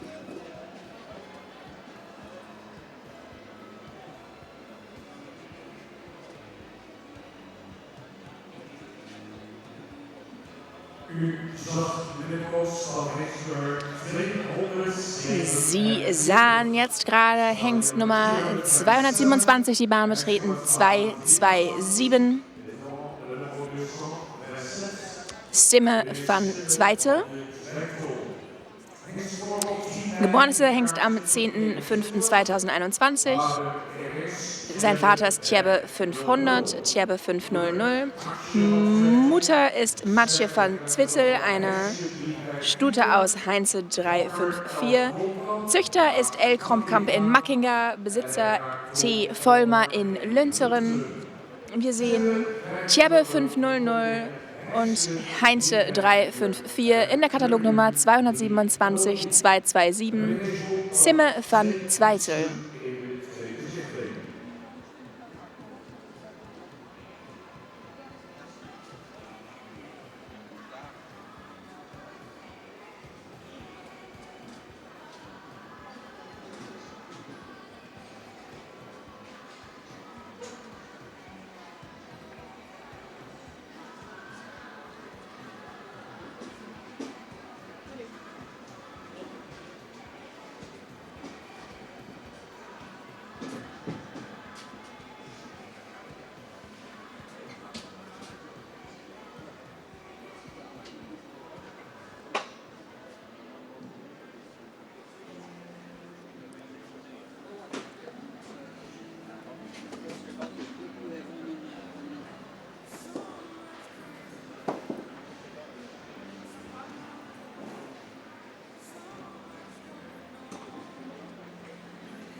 Allemage jongens in de vierde groep de hele collectiegroep weer van de waarheid.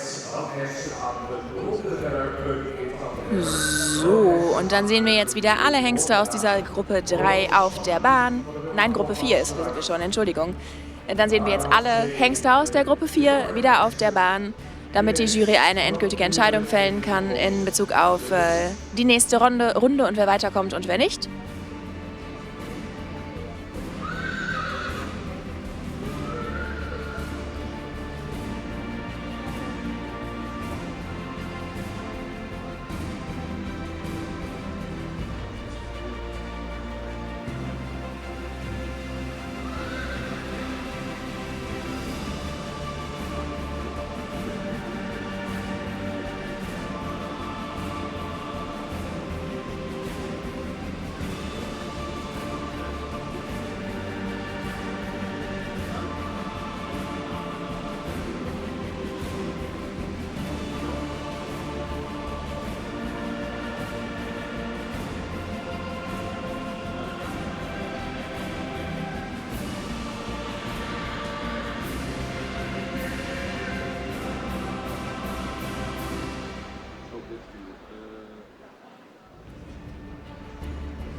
So, und dann steht unsere Jury jetzt wieder in der Mitte der Bahn, um die Beurteilung auszuführen.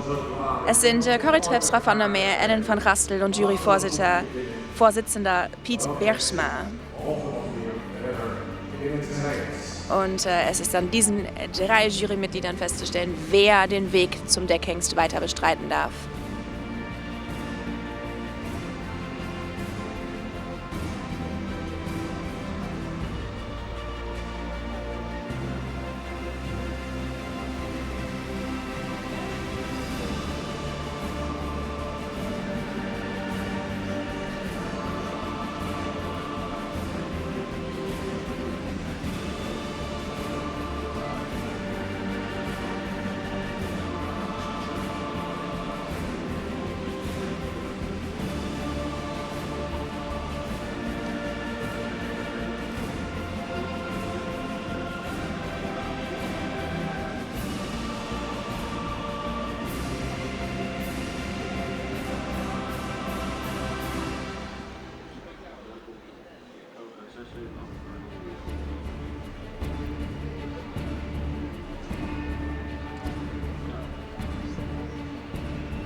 Die Hengstenkörungskommission, unsere Jury, geht wieder zu ihren Tischen zurück.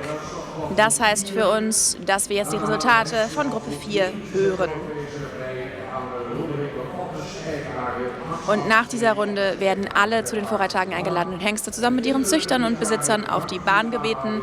Wie gesagt, Kinder bitte dieses Jahr nicht mitnehmen. Aus Sicherheitsgründen wollen wir das lieber vermeiden. So, dann haben wir jetzt die zweite Gruppe des Nachmittags. Wir fangen an mit der Nummer 266.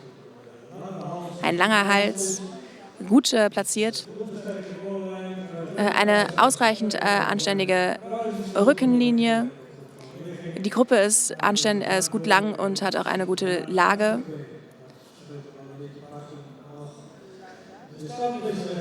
Der Schritt ist ausreichend raumgreifend.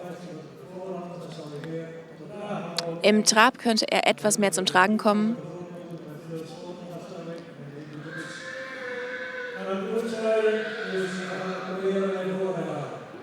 Das Pferd fährt mit in die Vorreittage, auch weil es aus einer guten Sportlinie kommt.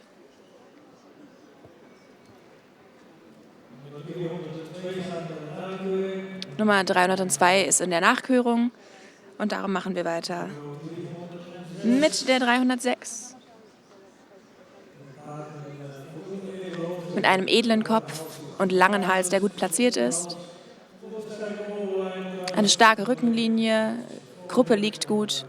Könnte etwas mehr Vorderbeinlänge haben. Überhaupt könnten die Beine auch etwas trockener sein. Den Schritt könnte man raumgreifender gestalten.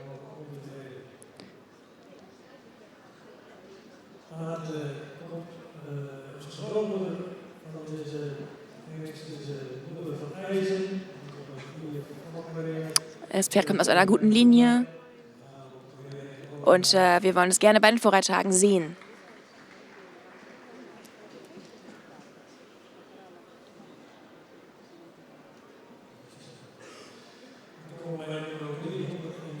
Dann kommen wir zu Nummer 336.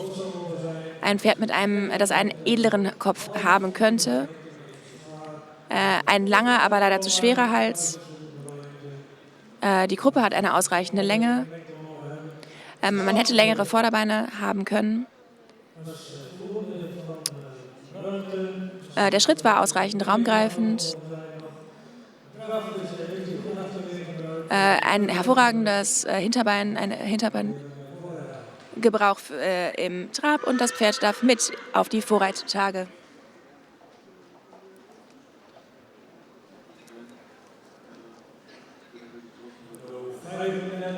Nummer 35 hat einen edlen Kopf, könnte aber mehr Halslänge haben.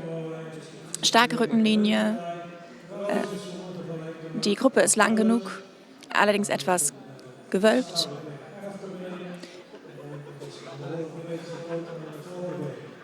Etwas zu kurz im Vorderbein. Ein raumgreifender Schritt. Der Trab ist ausreichend aufwärts.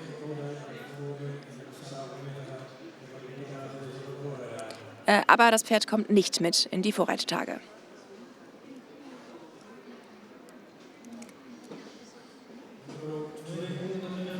Die Nummer 215. Ein Pferd mit einem edlen Kopf und langem Hals. Gute Schulterpartie. Eine gute Rückenlinie. Die Verbindung zur Lendenpartie könnte etwas stärker sein. Das Vorderbein ist ein wenig hohl.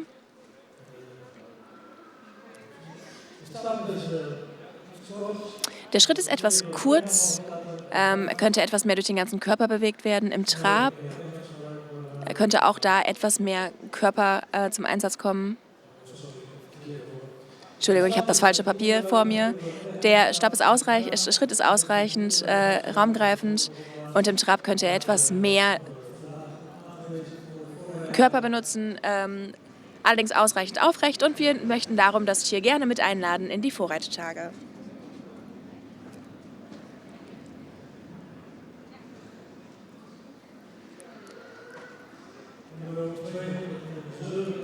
Die 227.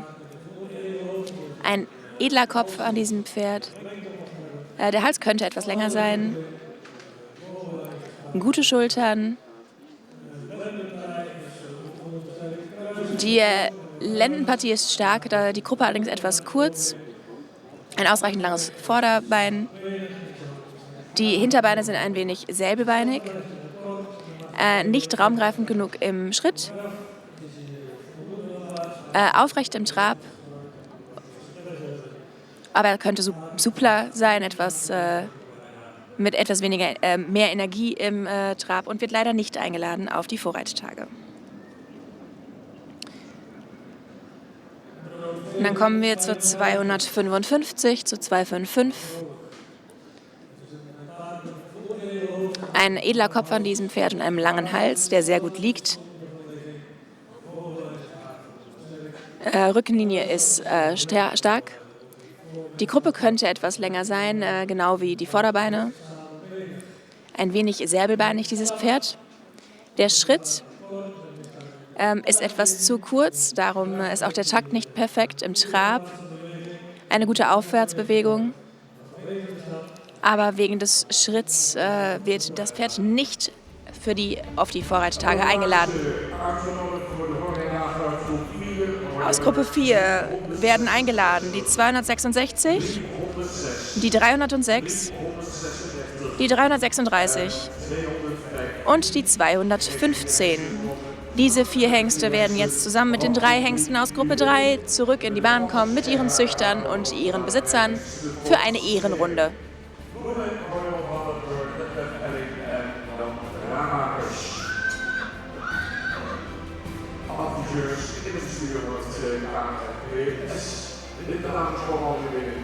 Wir sehen schon wieder unsere in Trachten gekleidete Blumendamen die Bahn betreten.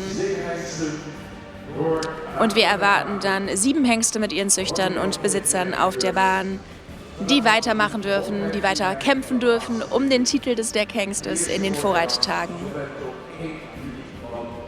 Der erste Vorreittag wird am 1. Juli 2024 stattfinden.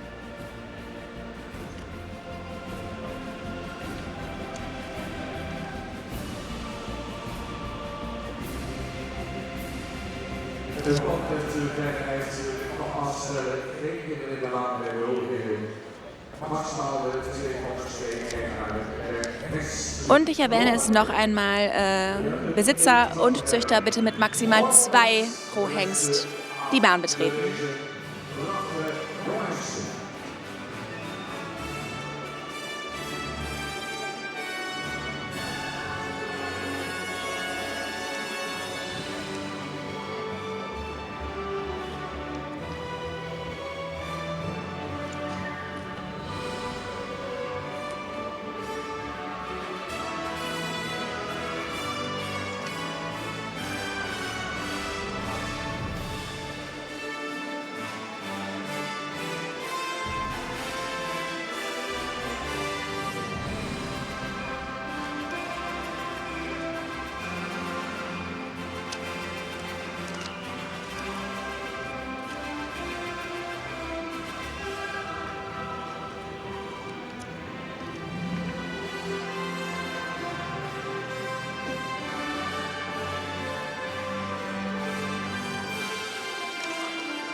Züchter und Besitzer, bitte kommen Sie dazu.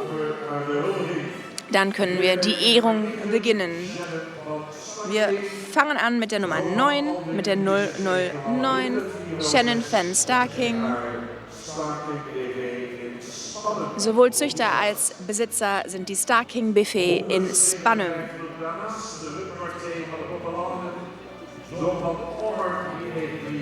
Dann machen wir weiter mit der 157 Rutmats van de Boppelanne. Züchter R und J jedes Mal in Drocham. Besitzer sind AP Boot und die SJ Kat BV in Forthausen.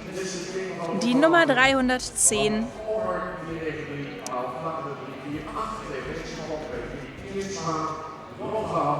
Nisset T. van de Boppelanne, gezüchtet von R und J jedes Mal in Drocham. Besitzer ist T. de Boer in Sint Johannesra. Dann machen wir weiter mit der 266. Rescue von der Demro Stables. Züchter und Besitzer sind Demro Stables in Mierlo. Die 306 Rinse van Hilpen. Züchter und Besitzer sind De Vries in Hindelopen. Die 336 Romke van Horp sind im Besitz und gezüchtet von JP Mensink in Svelo. Und die 215 als letzter Hengst, der eingeladen worden ist zu den Vorreittagen. Siko, gezüchtet von S. Hagemann, Buitenhuis und M. Hagemann in Dalfsen und im Besitz von Jos van den Broek in Horsen.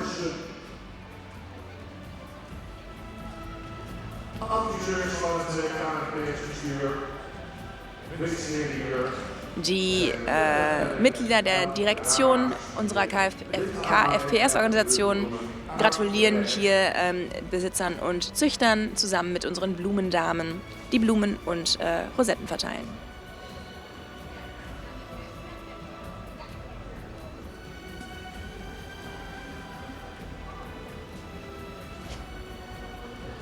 Van de lange weg achter de rug, vanuit iedereen op het veld, dan is het in de eerste besichtiging echt vorig jaar in Haarlem.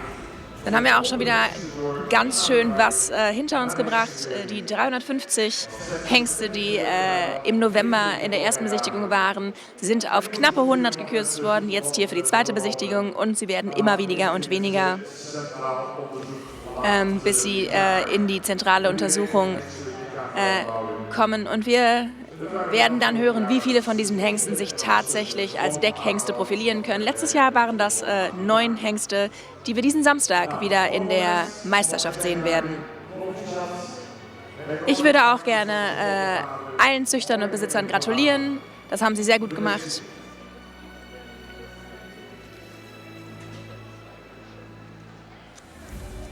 Ja, dan gaan we rustig zo laten de laatste plaatjes gemaakt worden. Und dann werden die letzten Fotos gemacht.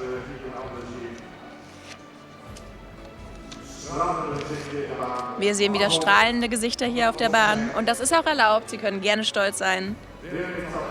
Wieder eine Runde weiter.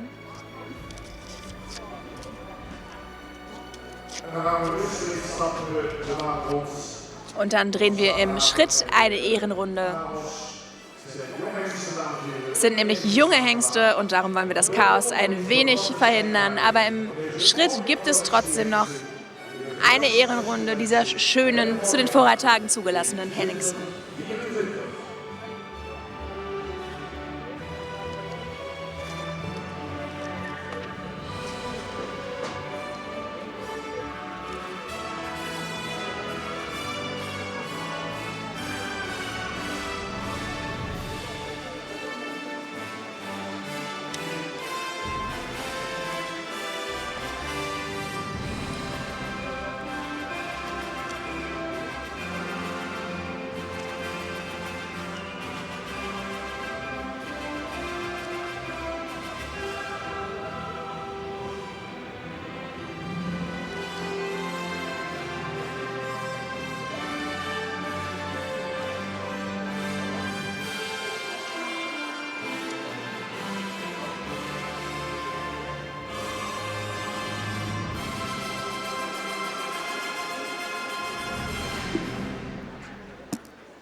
Ja, AG6 de Vorgängerdaten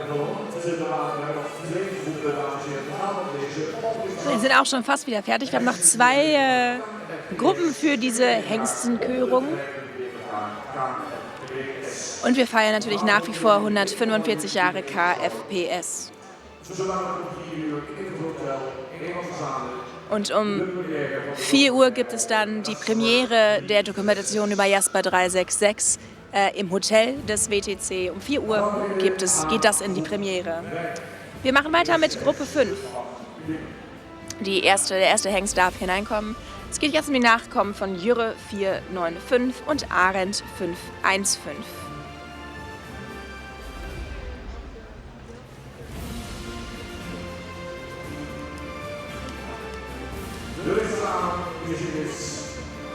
Das Licht geht wieder an, Sie sehen es. Wie wunderbar. Und der nächste Hengst betritt die Bahn.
Die 5. Gruppe ist zur zweiten Besichtigung vorgetreten. Wir machen weiter mit der 272, der 272, Itzert B. van de Miedeplatz. Geboren am 3.5.2018, ist also schon 6. Ein Vater ist Jure 495, der seines Zeichens wieder Sohn von Maurits 437 ist. Seine Mutter ist Kinke von Panhuis, eine Tochter von Wopke 403, Sternstute. Gezüchtet von Familie van der Eyne und Behrens Hiemstra in Gau und im Moment im Besitz vom Stall Chardon und H.J. Niemeyer in Jorwert. Wir sehen also Jure 494 und Wopke 403 in der 272 Itzert B. van de Miedeplatz.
Die 274 steht in der Bahn, die 274, meine van Joa Rümerlane.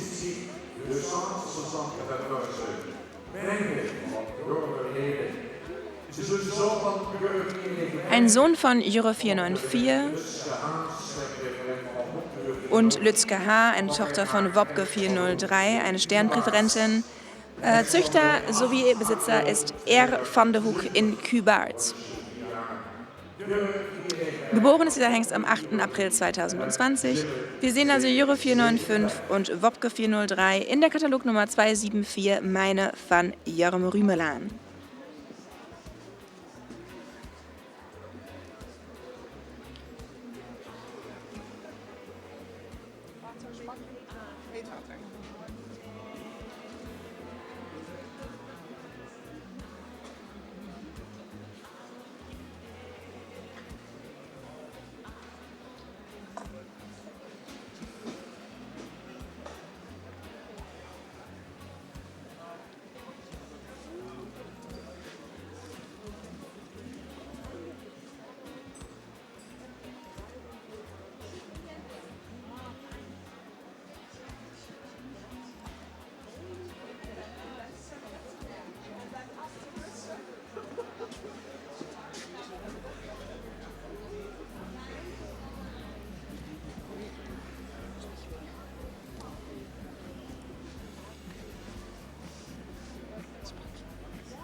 Volgens is dus 7, 8. Der nächste Hengst hat die Bahn betreten. Ist es die Nummer 287? Ja, alles wird genickt. Es ist die Nummer 287. Wir machen also weiter mit der 287 Sieberin JZ. Am 6.06.2021 geboren. Auch ein Sohn von Jure 495, der bereits AAA-Champion ist. Außerdem die Sternstute Bente PW, eine Tochter von Alke 468. Züchter und Besitzer sind JH Schwarz in Zweisler Heide. Wir sehen also Juro 495 und Alke 468 in der Katalognummer 287 Sieberin JZ.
Voor die zonde van de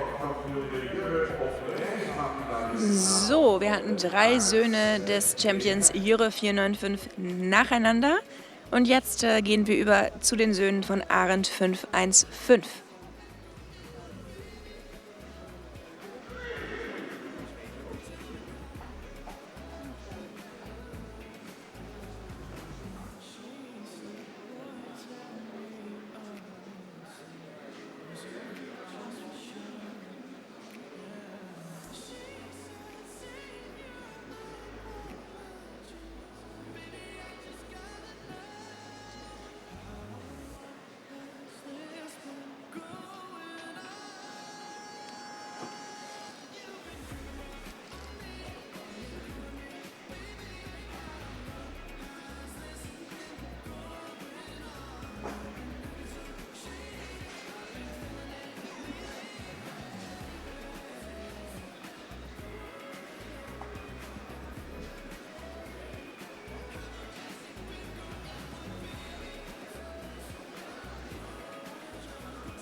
Dann sehen wir jetzt die Nummer 292, 292.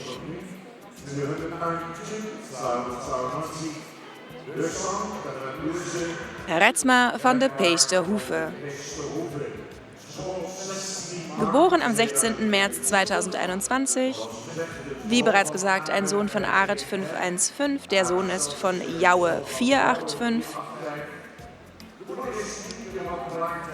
Seine Mutter ist Nienke van Kleiterp, eine Tochter von Norbert 444. Züchter sowie Besitzer ist J. Eckhardt aus Peest. Wir sehen also Arend 515 in Norbert 444 mit Norbert 444 in der 292 Retzma van de Peesterhoeve.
Vor der Hengstenkörungskommission steht die Nummer 293, die Nummer 293, Rambo uit de Gachten. Geboren am 7. April 2021, auch ein Sohn von Arend 515. Mutter Sarak ist eine Tochter von Epke 474 und eine Sternstute. Züchter ist MHA Schrotthorst in Soest und Besitzer J. Kleinstra aus Groningen. Wir sehen also Arend 515 und Epke 474 in der Katalognummer 293 Rambo uit de Gachten.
Vandaag 6 seconden tegen Hengsten. Hengsten die ziet er altijd in de rijke vol. Wir sehen die jungen Hengste in 6 verschiedenen Gruppen heute. Im Moment sind wir mit Gruppe Nummer 5 zugange. Wir sehen die Nummer 294, die 294, Sibren ut de Westeren. Geboren am 15. März 2021. Auch ein Sohn von Arend 515. Die Mutter ist Harmin Wipje van Groot-Gouw. Eine Tochter von Hinne 427. Züchter ist AFPW Kamminger in de Westeren und die Besitzerin der Besitzer ist Hestegaarden in Beek en Donk. Wir sehen also Arend 515 und Hinne 427 in der Katalognummer 294 Sibren ut de Westeren.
Wir sehen Hengst Nummer 317, die 317, Pier van der Rijtfield.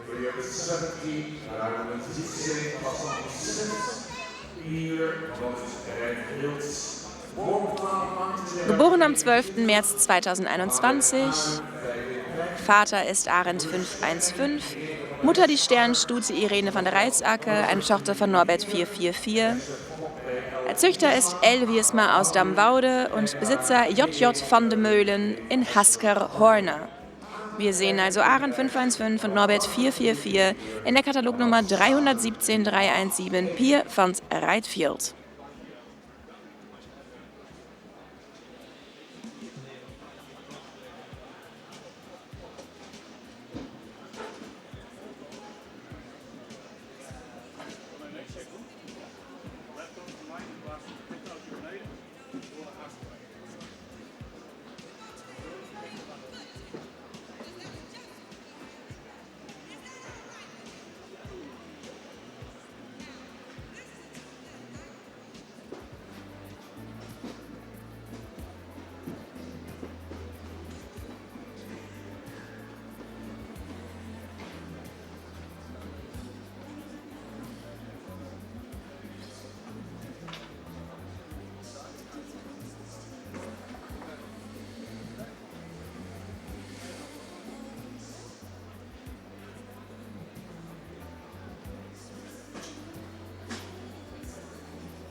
Und dann sehen wir schon wieder den letzten Hengst dieser Runde in Gruppe 5.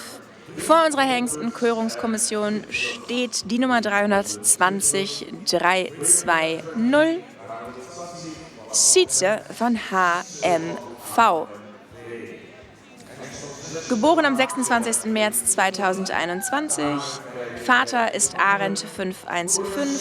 Mutter ist Jüfrau P., eine Stern A-Stute, Tochter von Sipke 450. Züchter ist der Friesenstall von HMV in Olst und Besitzerin oder Besitzer ist ID Schwacherbrüchen aus Chorredijk.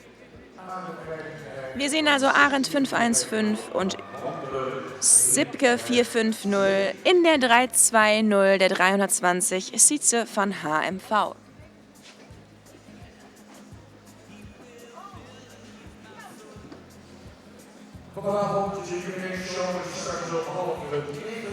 Heute Abend um 8:30 geht dann die Jubiläumsshow los. Heute ist der zweite Tag und morgen gibt es zum dritten Mal die Jubiläumsshow. Um 8:45 beginnt dann morgen der zweite Tag der Körung hier. Wir machen die Clinics und die nächsten 6 Gruppen der zweiten Besichtigung der Hengstenkörung. Das Klinikprogramm können Sie auf der Seite 76 Ihres Katalogs finden oder aber auch im Internet auf der Seite der KFPS.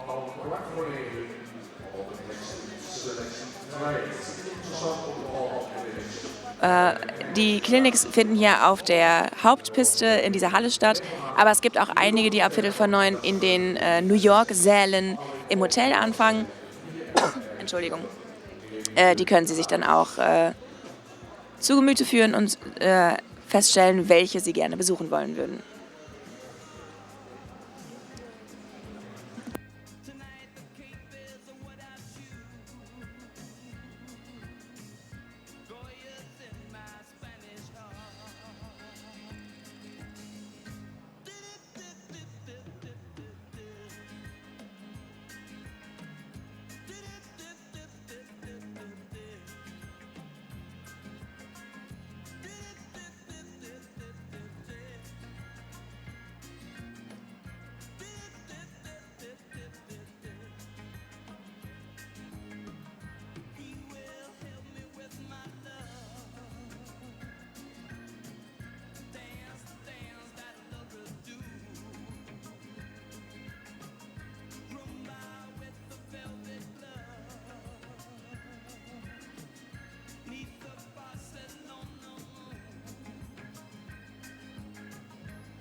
Die 320, Entschuldigung, Korrektur der Dolmetscherin, die 320 laden wir zur Nachkörung ein. Das wird hier leider nicht wirklich was.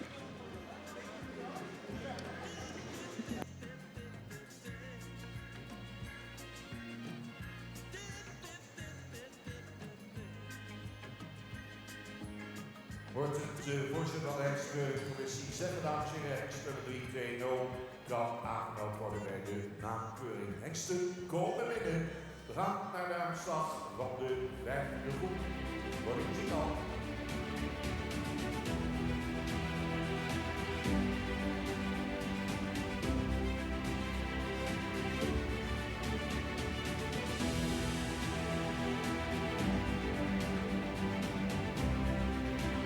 Wie gesagt, die 320 geht in die Nachkörung, in eine Nachprüfung und wird nochmals beurteilt an einem anderen Tag. Wir hören schon die Musik für Gruppe 5. Alle Hengste kommen noch einmal auf die Bahn und werden von der Jury noch einmal beurteilt und dann hören wir gleich, wer zu den Vorreittagen eingeladen wird in die Runde 3 und wer leider nicht.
Spannend hier. Die Jury hat ihre Entscheidung getroffen und stellt sich wieder hinter ihre Tische.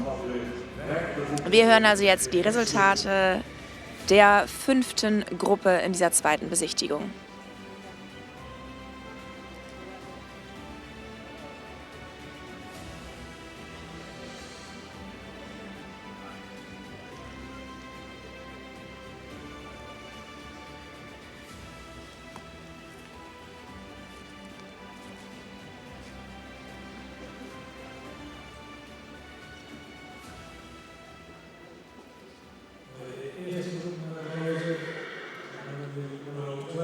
So, wir fangen an mit der 272. Ein edler Kopf. Er könnte etwas mehr Genick haben. Ein relativ schwerer Hals an diesem Pferd. Die Schultern liegen gut. Rückenlinie ist ausreichend stark. Eine lange, gerade Kruppe. Die Hinterbeine könnten etwas trockener und härter sein. Ein raumgreifender Schritt und auch im Takt. Im Trab ist der Takt nicht ganz da und auch die Balance nicht. Darum geht das Pferd nicht mit auf die Vorreittage.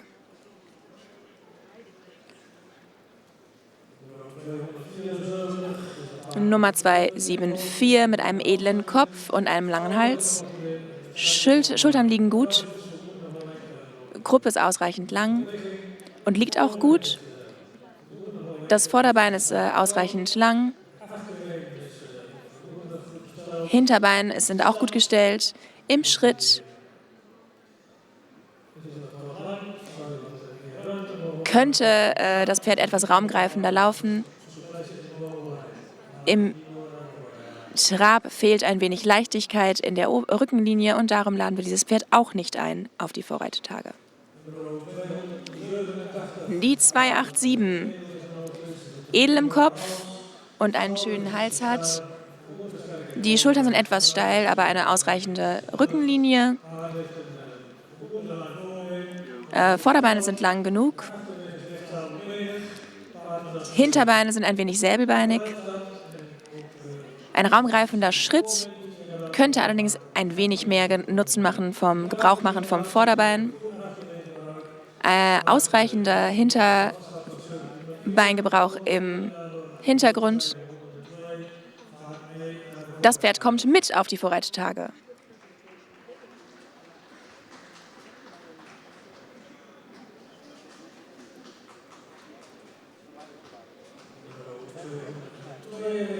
Die 292. Edler Kopf, könnte etwas mehr Genick haben.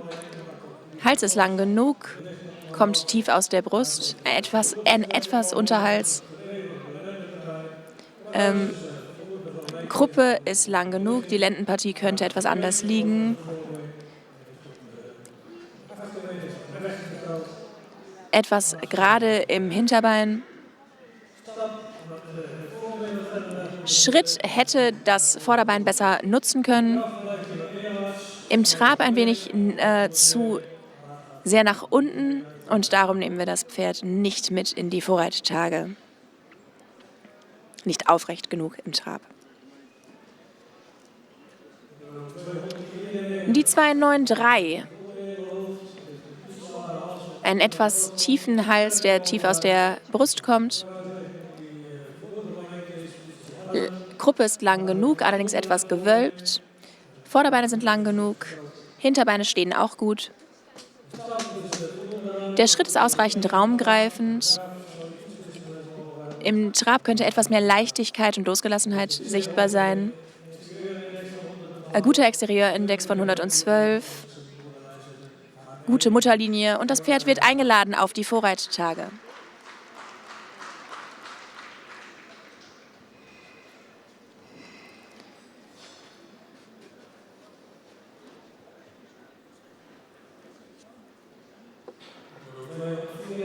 Dann kommen wir zu 294. Könnte edler sein im Kopf. Ausreichend lang im Hals und Genick. Auch gut platziert. Schultern liegen gut, eine gute Rückenlinie. Gruppe ist ein wenig gewölbt. Die Vorderbeine könnten länger sein.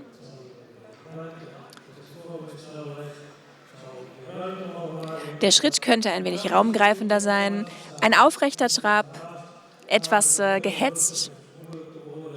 Allerdings kein sehr ruhiges Pferd und darum schwierig zu beurteilen. Aber wir laden ihn nicht ein in die Vorreittage, auf die Vorreittage. Entschuldigung.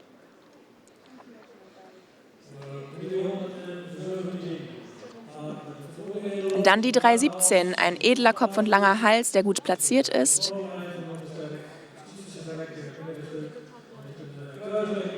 Eine gute Gruppenlage. Könnte etwas längere Vorderbeine haben, dieser Hengst. Ein guter, durch den ganzen Körper platzierter Schritt. Und wir würden diesen Hengst auch gerne auf den Vorreittagen sehen. Die 320 ist, wie gesagt, zur Nachkörung eingeladen worden und darum nicht hier.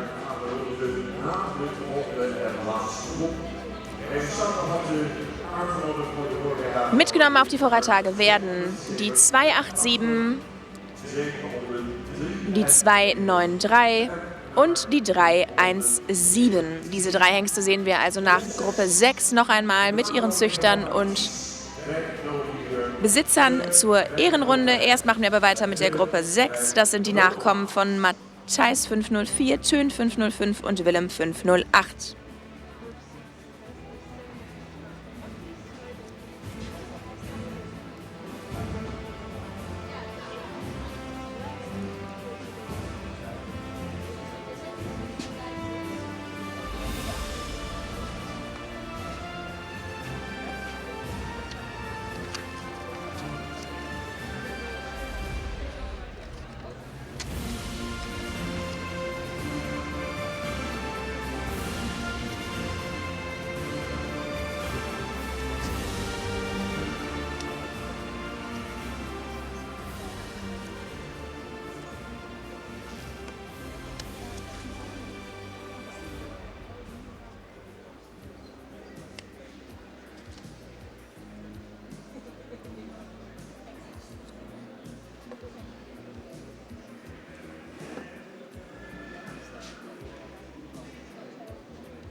Dann sehen wir also jetzt in dieser letzten Gruppe für heute die Nummer 87, die 087, Paco von Lansing.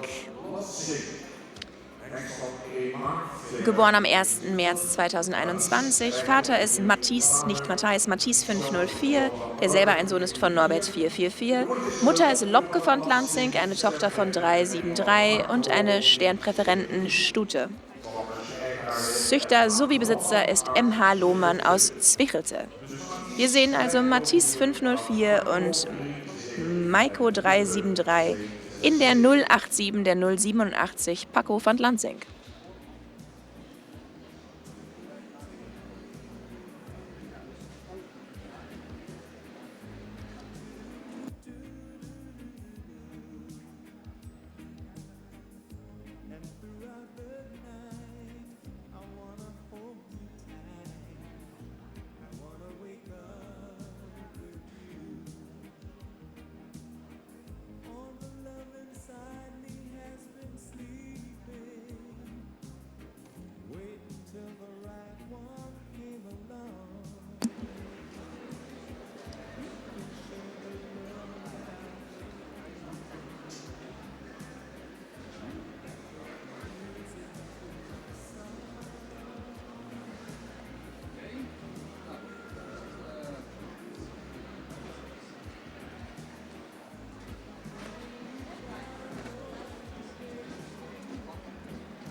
trainingsacuur van hengstnummer 90, nummer 90.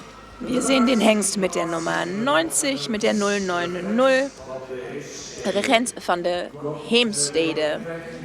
Geboren am 15.03.2021, auch ein Sohn von Mathies 504, aus der Stute Baroness van de Heemstede, eine Tochter von Ulke 338. Züchter sowie Besitzer ist J.G.P. Kelanzer aus Houten. Wir sehen also Mathies 504 und Ulke 338 in der 090 der 90 Regent van de Heemstede.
Dann sehen wir jetzt die Nummer 71, die 071, Sybren van de Brink, geboren am 25. März 2021, auch ein Sohn von Mathies 504.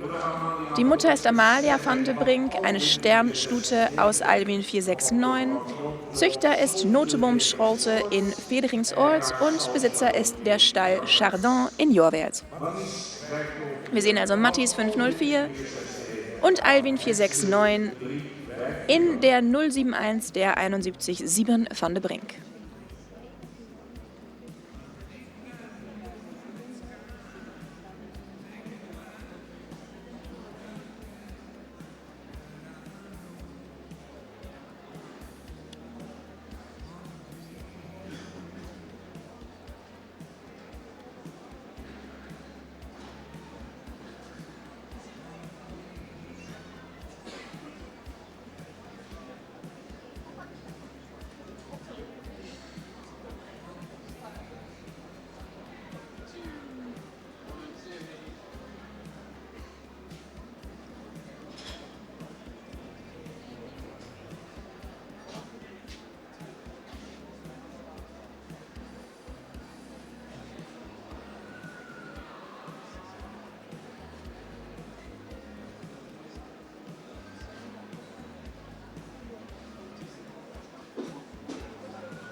Prestatie van Hengster direkt en 90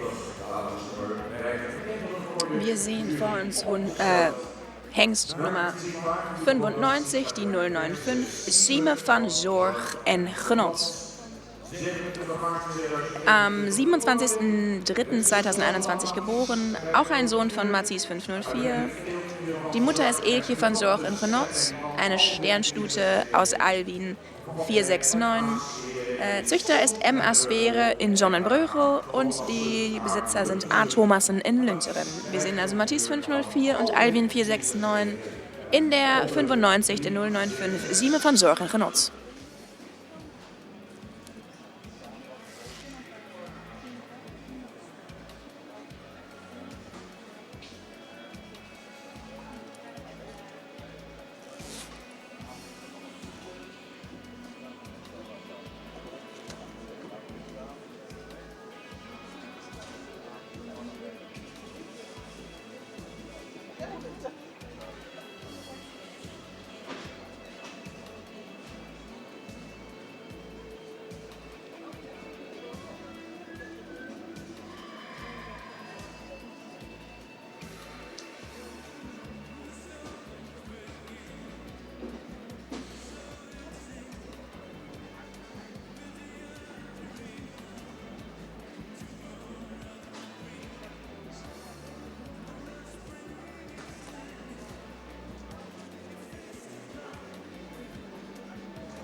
deze laatste groep van de jonge hengsten. Diese letzte Gruppe der jungen Hengsten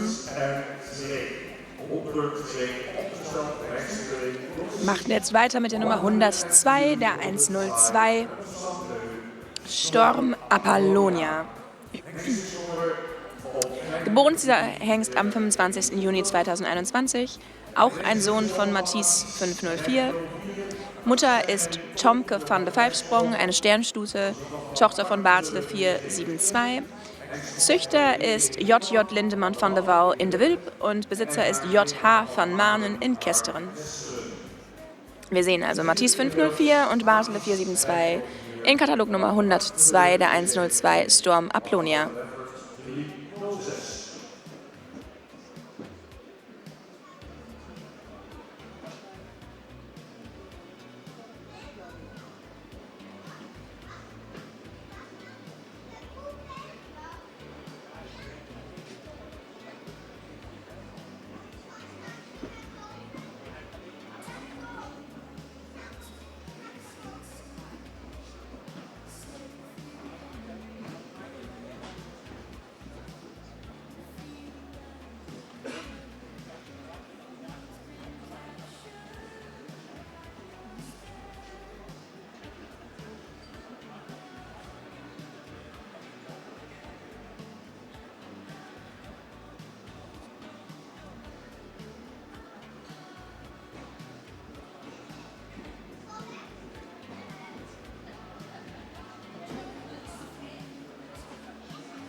Dann sehen wir jetzt den Hengst Nummer 129, die 129, Sikko van de Kaardijk.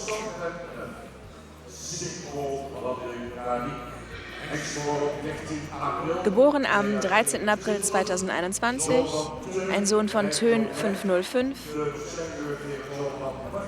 der dann wieder ein Sohn ist von Barte 472. Mutter dieses Hengstes ist Toske van de Kaardijk, eine Sternpräferententochter von Jasper 366, sowohl gezüchtet als auch im Besitz von Hadeboer in Sint-Johannesra. Wir sehen also Teun 505 und Jasper 366 in der Katalognummer 129129, Sikko van de Kaardijk.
Wir sehen in dieser zweiten Besichtigung jetzt die Nummer 137, die 137 Shark von Hilberalti.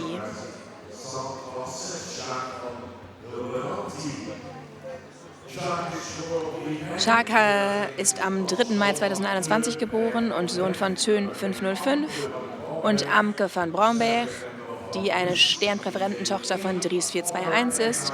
Züchter und Besitzer ist B. Feldhausen aus Pütten. Wir sehen also Thön 505 und Dries 421 in der Katalognummer 137 der 137 Shark van Hilberalti.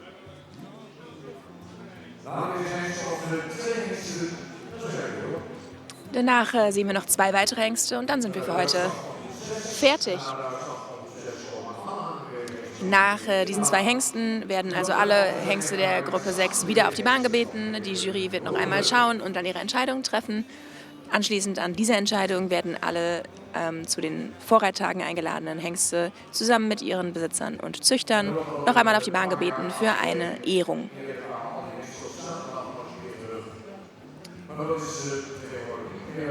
Früher sind diese weitergelassenen Hengste auch samstags nochmal zurückgekommen, um sich zu präsentieren. Mittlerweile machen wir das nicht mehr. Der Samstag steht völlig im Zeichen der bereits ins Stammbuch eingetragenen Deckhengste und der Meisterschaft unter diesen.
Nummer 240 steht jetzt auf der Bahn.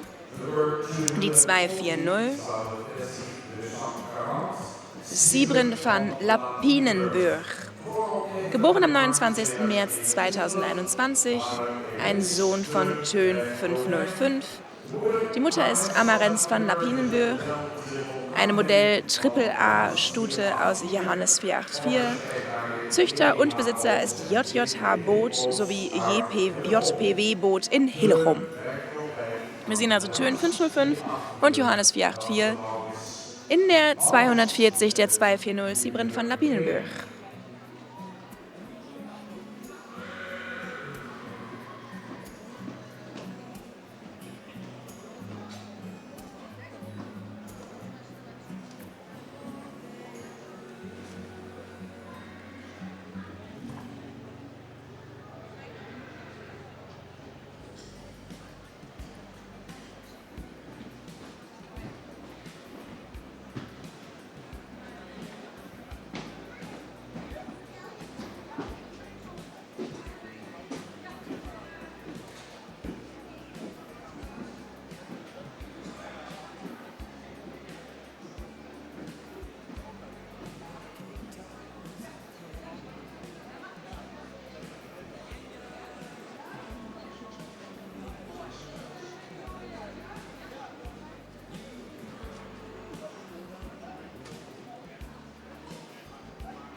So, auf diesem Tag, ersten Tag der KFPS, Hengstenkörung, sind wir jetzt beim letzten Hengst des Tages angekommen.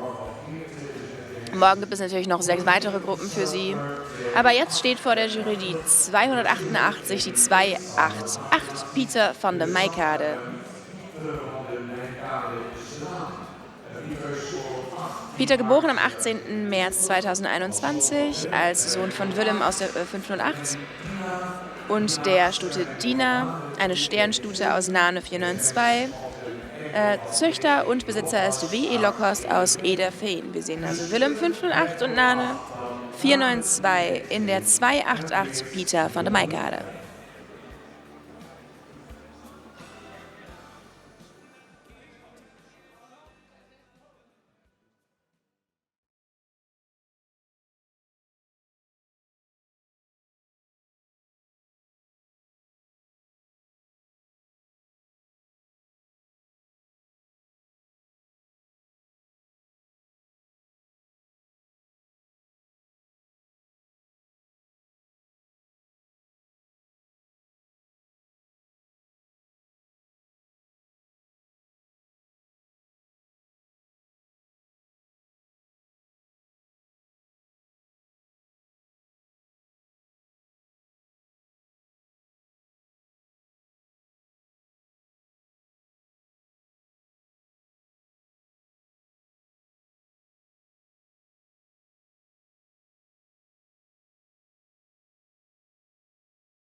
So, das war der letzte Hengst der letzten Gruppe für heute.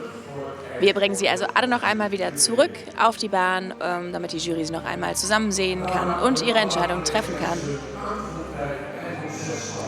Und nachdem wir die Resultate dieser Gruppe gehört haben, bitten wir alle Hengste der Gruppen 5 und 6, die zu den Vorreitagen eingeladen worden sind, sich noch einmal mit ihren Züchtern und Besitzern auf der Bahn einzufinden für eine Ehrenrunde.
Wir sehen, dass unser Juryvorsitzender Piet Bergsma schon wieder auf seinem Platz steht. Das heißt, dass es weitergeht und wir jetzt hören, wer zu den Vorreitagen und die dritte Runde der Besichtigung eingeladen wird. Wir hören also jetzt, wer weiterkommt und wer leider nicht. Wir hören die Resultate der Gruppe 6. Danke sehr.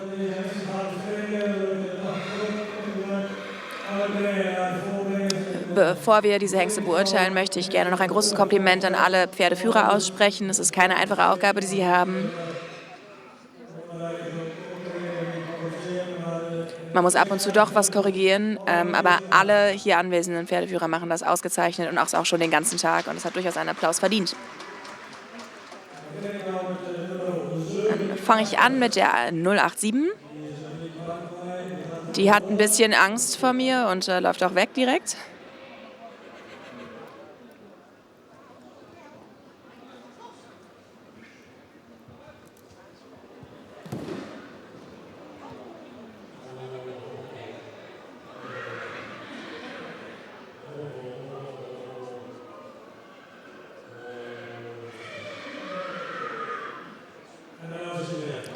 So, da ist er wieder.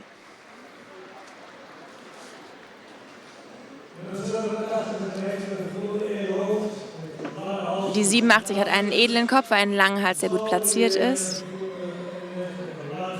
Schultern liegen gut, eine starke Rückenlinie. Gruppe ist lang genug, ein wenig gewölbt. Ein raumgreifender Schritt, sehr gut den Körper einsetzt. Der Trab ist gut, aber darf natürlich etwas mehr das Vorderbein gebrauchen. Kommt aus einer sehr guten Linie. Darum nehmen wir diese Hengste gerne mit auf die Vorreittage.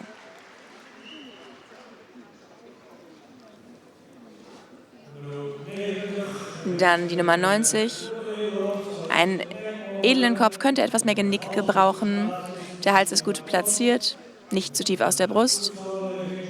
Eine gute Schulterlage, eine starke Rückenlinie. Die Gruppe ist gut. Ausreichend langes Vorderbein.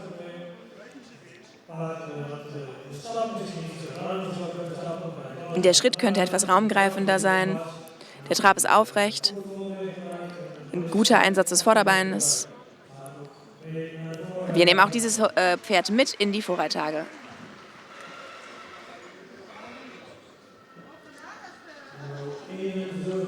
Dann sind wir bei der 71, der 071. Auch ein ausreichend edler Kopf. Etwas horizontal im Hals. Eine starke Rückenlinie. Die Gruppe ist gewölbt, das Vorderbein könnte länger sein. Qualitative Beine.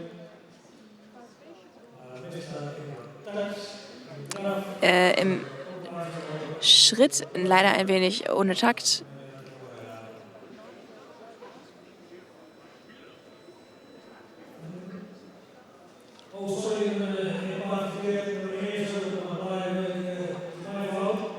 Nummer 71 darf bleiben. Ich habe einen Fehler gemacht. Entschuldigung.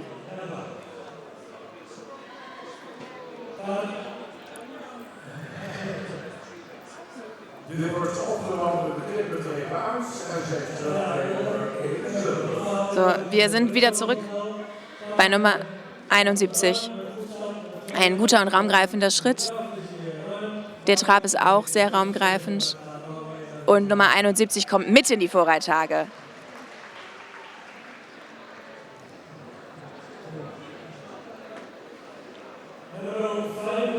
So, jetzt sind wir bei 95. Ein edler Kopf und langer Hals. Das Pferd ist etwas nach unten hingebaut, nicht sehr aufrecht. Gute Beine. Im Schritt könnte er raumgreifender sein. Im Trab aufwärts, aber könnte mit etwas mehr Leichtigkeit laufen. Und dieses Pferd geht also nicht mit in die Vorreittage. So. Die 102. Das ein Pferd, das einen edleren Kopf haben könnte. Ein bisschen ein Unterhals. Er könnte härter in der Gruppe sein. Qualitative Beine. Der Schritt war ausreichend raumgreifend. Im Trab aufrecht. Ein guter Einsatz des Vorderbeines. Ein schöner Schwebemoment. Auch dieser Hengst kommt mit in die Vorreittage.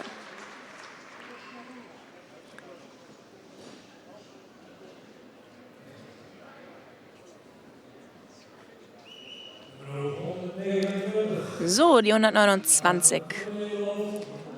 Ein edler Kopf, ein gut platzierter Hals, auch ausreichend lang. Gute Schulterlage, eine starke Rückenlinie. Lendenpartie könnte stärker ausgebildet sein, die Gruppe ist lang genug. Hinterbeine sind gut gestellt. Ein raumgreifender Schritt. Im Trab schön aufrecht, guter Einsatz des Vorderbeins. Und kann sehr gut wechseln. kommt aus einer guten Linie und ist gut für den Genpool und kommt darum mit in die Vorreittage.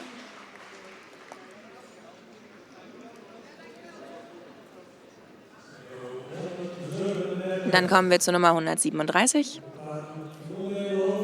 Ausreichend edler Kopf, könnte einen etwas längeren Hals haben, aber die Schultern liegen gut, eine starke Rückenlinie. Gruppe liegt okay, lange Vorderbeine. Ein Pferd mit einem raumgreifenden Schritt könnte etwas mehr sein Hinterbein nutzen. Allerdings ist das Hinterbein gut im Trab. Und auch dieses Pferd nehmen wir mit in die Vorreittage.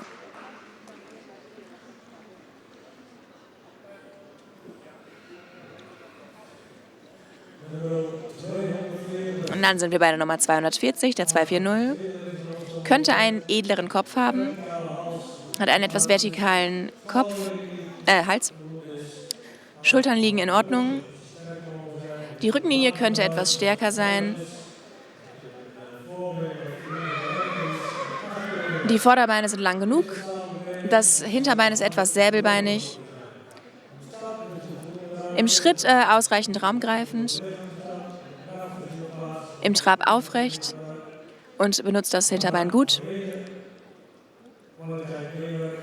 Aber durch die Säbelbeinigkeit wird das Pferd nicht eingeladen auf die Vorreittage.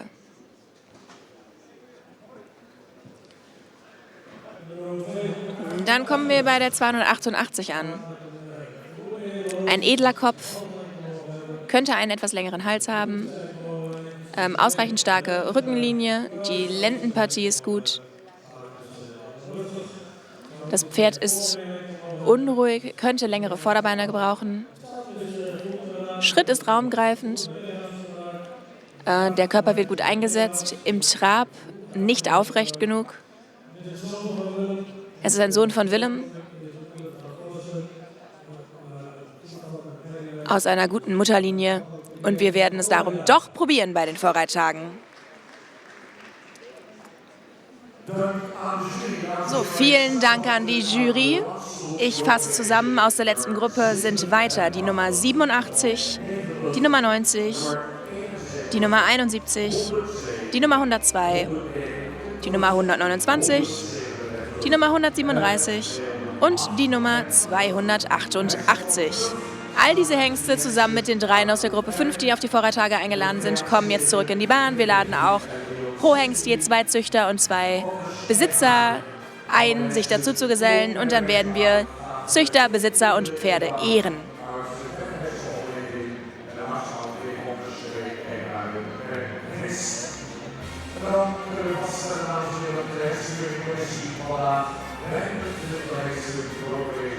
Und dann darf ich Sie darauf hinweisen, dass wir heute 25 Hengste eingeladen haben auf die Vorreittage in die nächste Runde.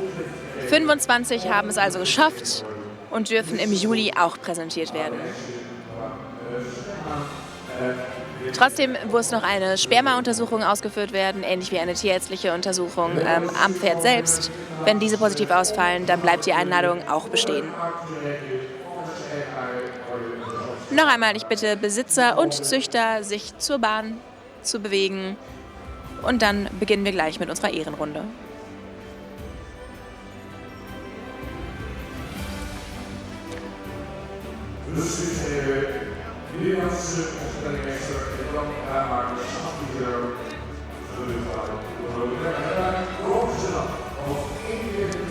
Da sind unsere Pferde dann.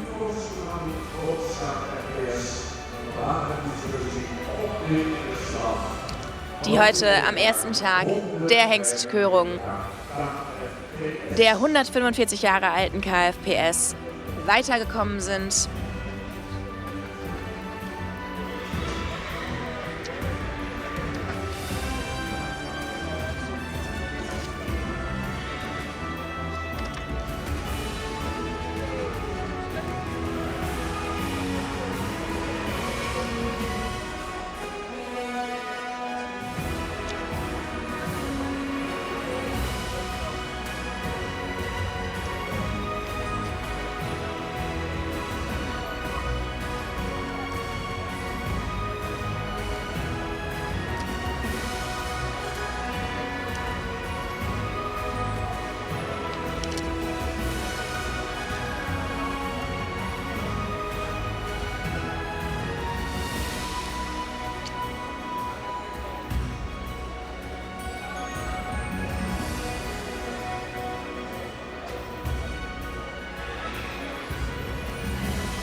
Züchter und Besitzer, das ist ihr Moment, gesellen sich zu ihren Pferden.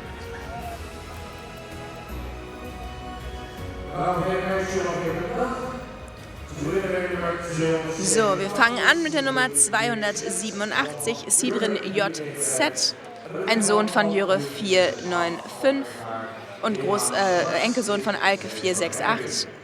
Züchter und Besitzer ist JH Swart aus Zweiseler Heide. Dann kommen wir zu Nummer 293, Rambo Jüte-Chachten, ein Sohn von Aren 515 und Enkel von Epke 474. Züchter ist MHA Schrothorst aus Soest und Besitzer ist J. Kleinstra aus Groningen. Die Nummer 317, Pier van Rijtfield, ein Sohn von Aren 515 und Enkel von Norbert 444. Züchter ist Elviersma aus Dambaude und Besitzer JJ van der Möhle aus Hasker-Horne. Dann geht es weiter mit der Gruppe 6, die Nummer 87, Paco van Lansing, Sohn von Mattis 504 und Enkel von Maiko 373. Züchter sowie Besitzer ist MH Lohmann aus Zwichelte. Die Nummer 90, die Nummer 90, Regens van de Heemstede, Sohn von Matthis 504, Enkel von Ulke 338 und Züchter sowie Besitzer ist JG Pek Lanzer aus Houten. Kommen wir jetzt zur Nummer 71, Sibren van de Brink.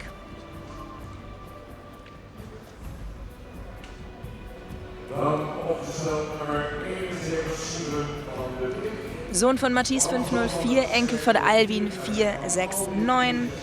Züchter ist Noteboom-Schrolte in Vegeringsoord und Besitzer ist der Stall Chardon in Jorwert.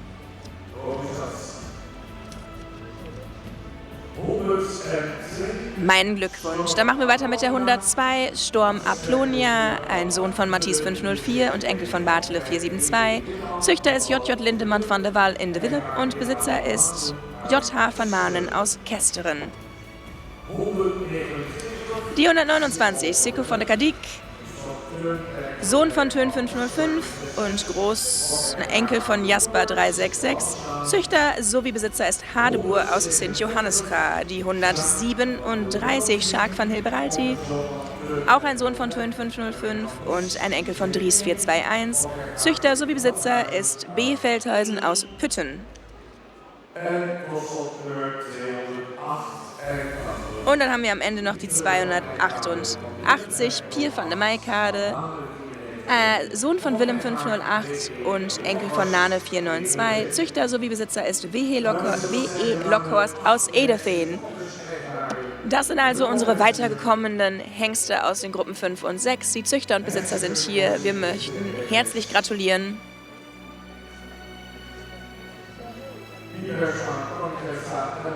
Und ich bedanke mich bei unserer Jury, Piet Beersma als Vorsitzenden.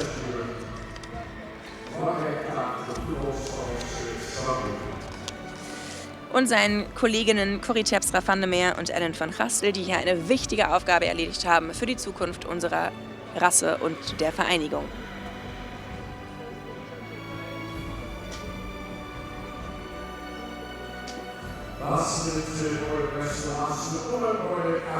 Die letzten Blumen werden jetzt ausgehändigt, die letzten Rosetten werden an den Pferden befestigt. Immer ein sehr schöner Moment, vor allem für die Züchter und Besitzer dieser Pferde. Auch diese haben nämlich wieder die nächste Runde erreicht.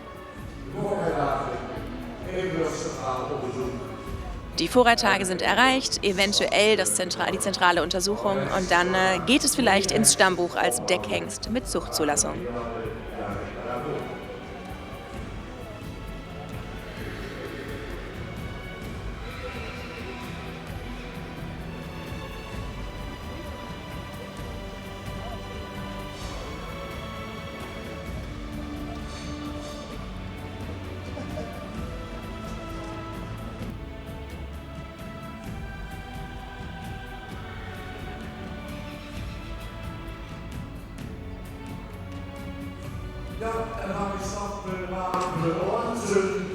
Dann geht es im Schritt jetzt noch in die Ehrenrunde.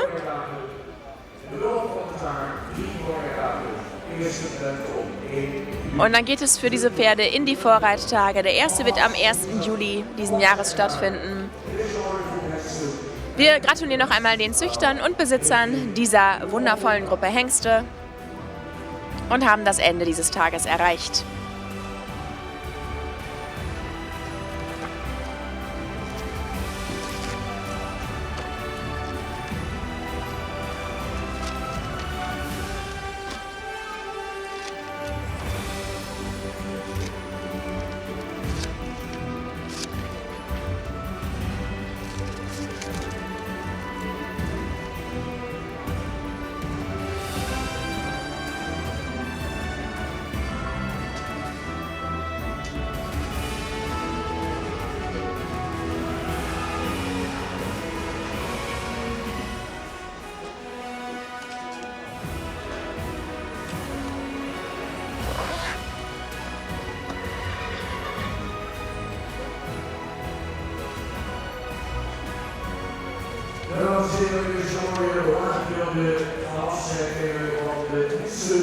Meine Damen und Herren, das sind die letzten Bilder, die wir heute noch von diesen wunderschönen Hengsten sehen.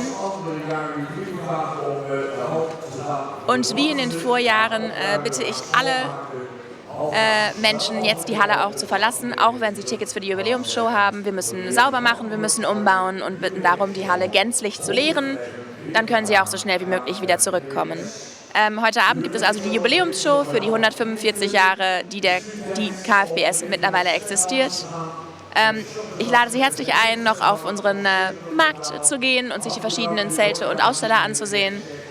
Die Halle bitte zu verlassen und dann haben Sie jetzt eine wundervolle Zeit, noch eben shoppen zu gehen. Es eignet sich sehr gut. Und dann geht es heute Abend hier weiter mit der Jubiläumsshow. Aber nochmals, bitte verlassen Sie diesen Saal und geben Sie uns die Möglichkeit, sauber zu machen, aufzuräumen und umzubauen. Ich bedanke mich und morgen geht es dann hier weiter.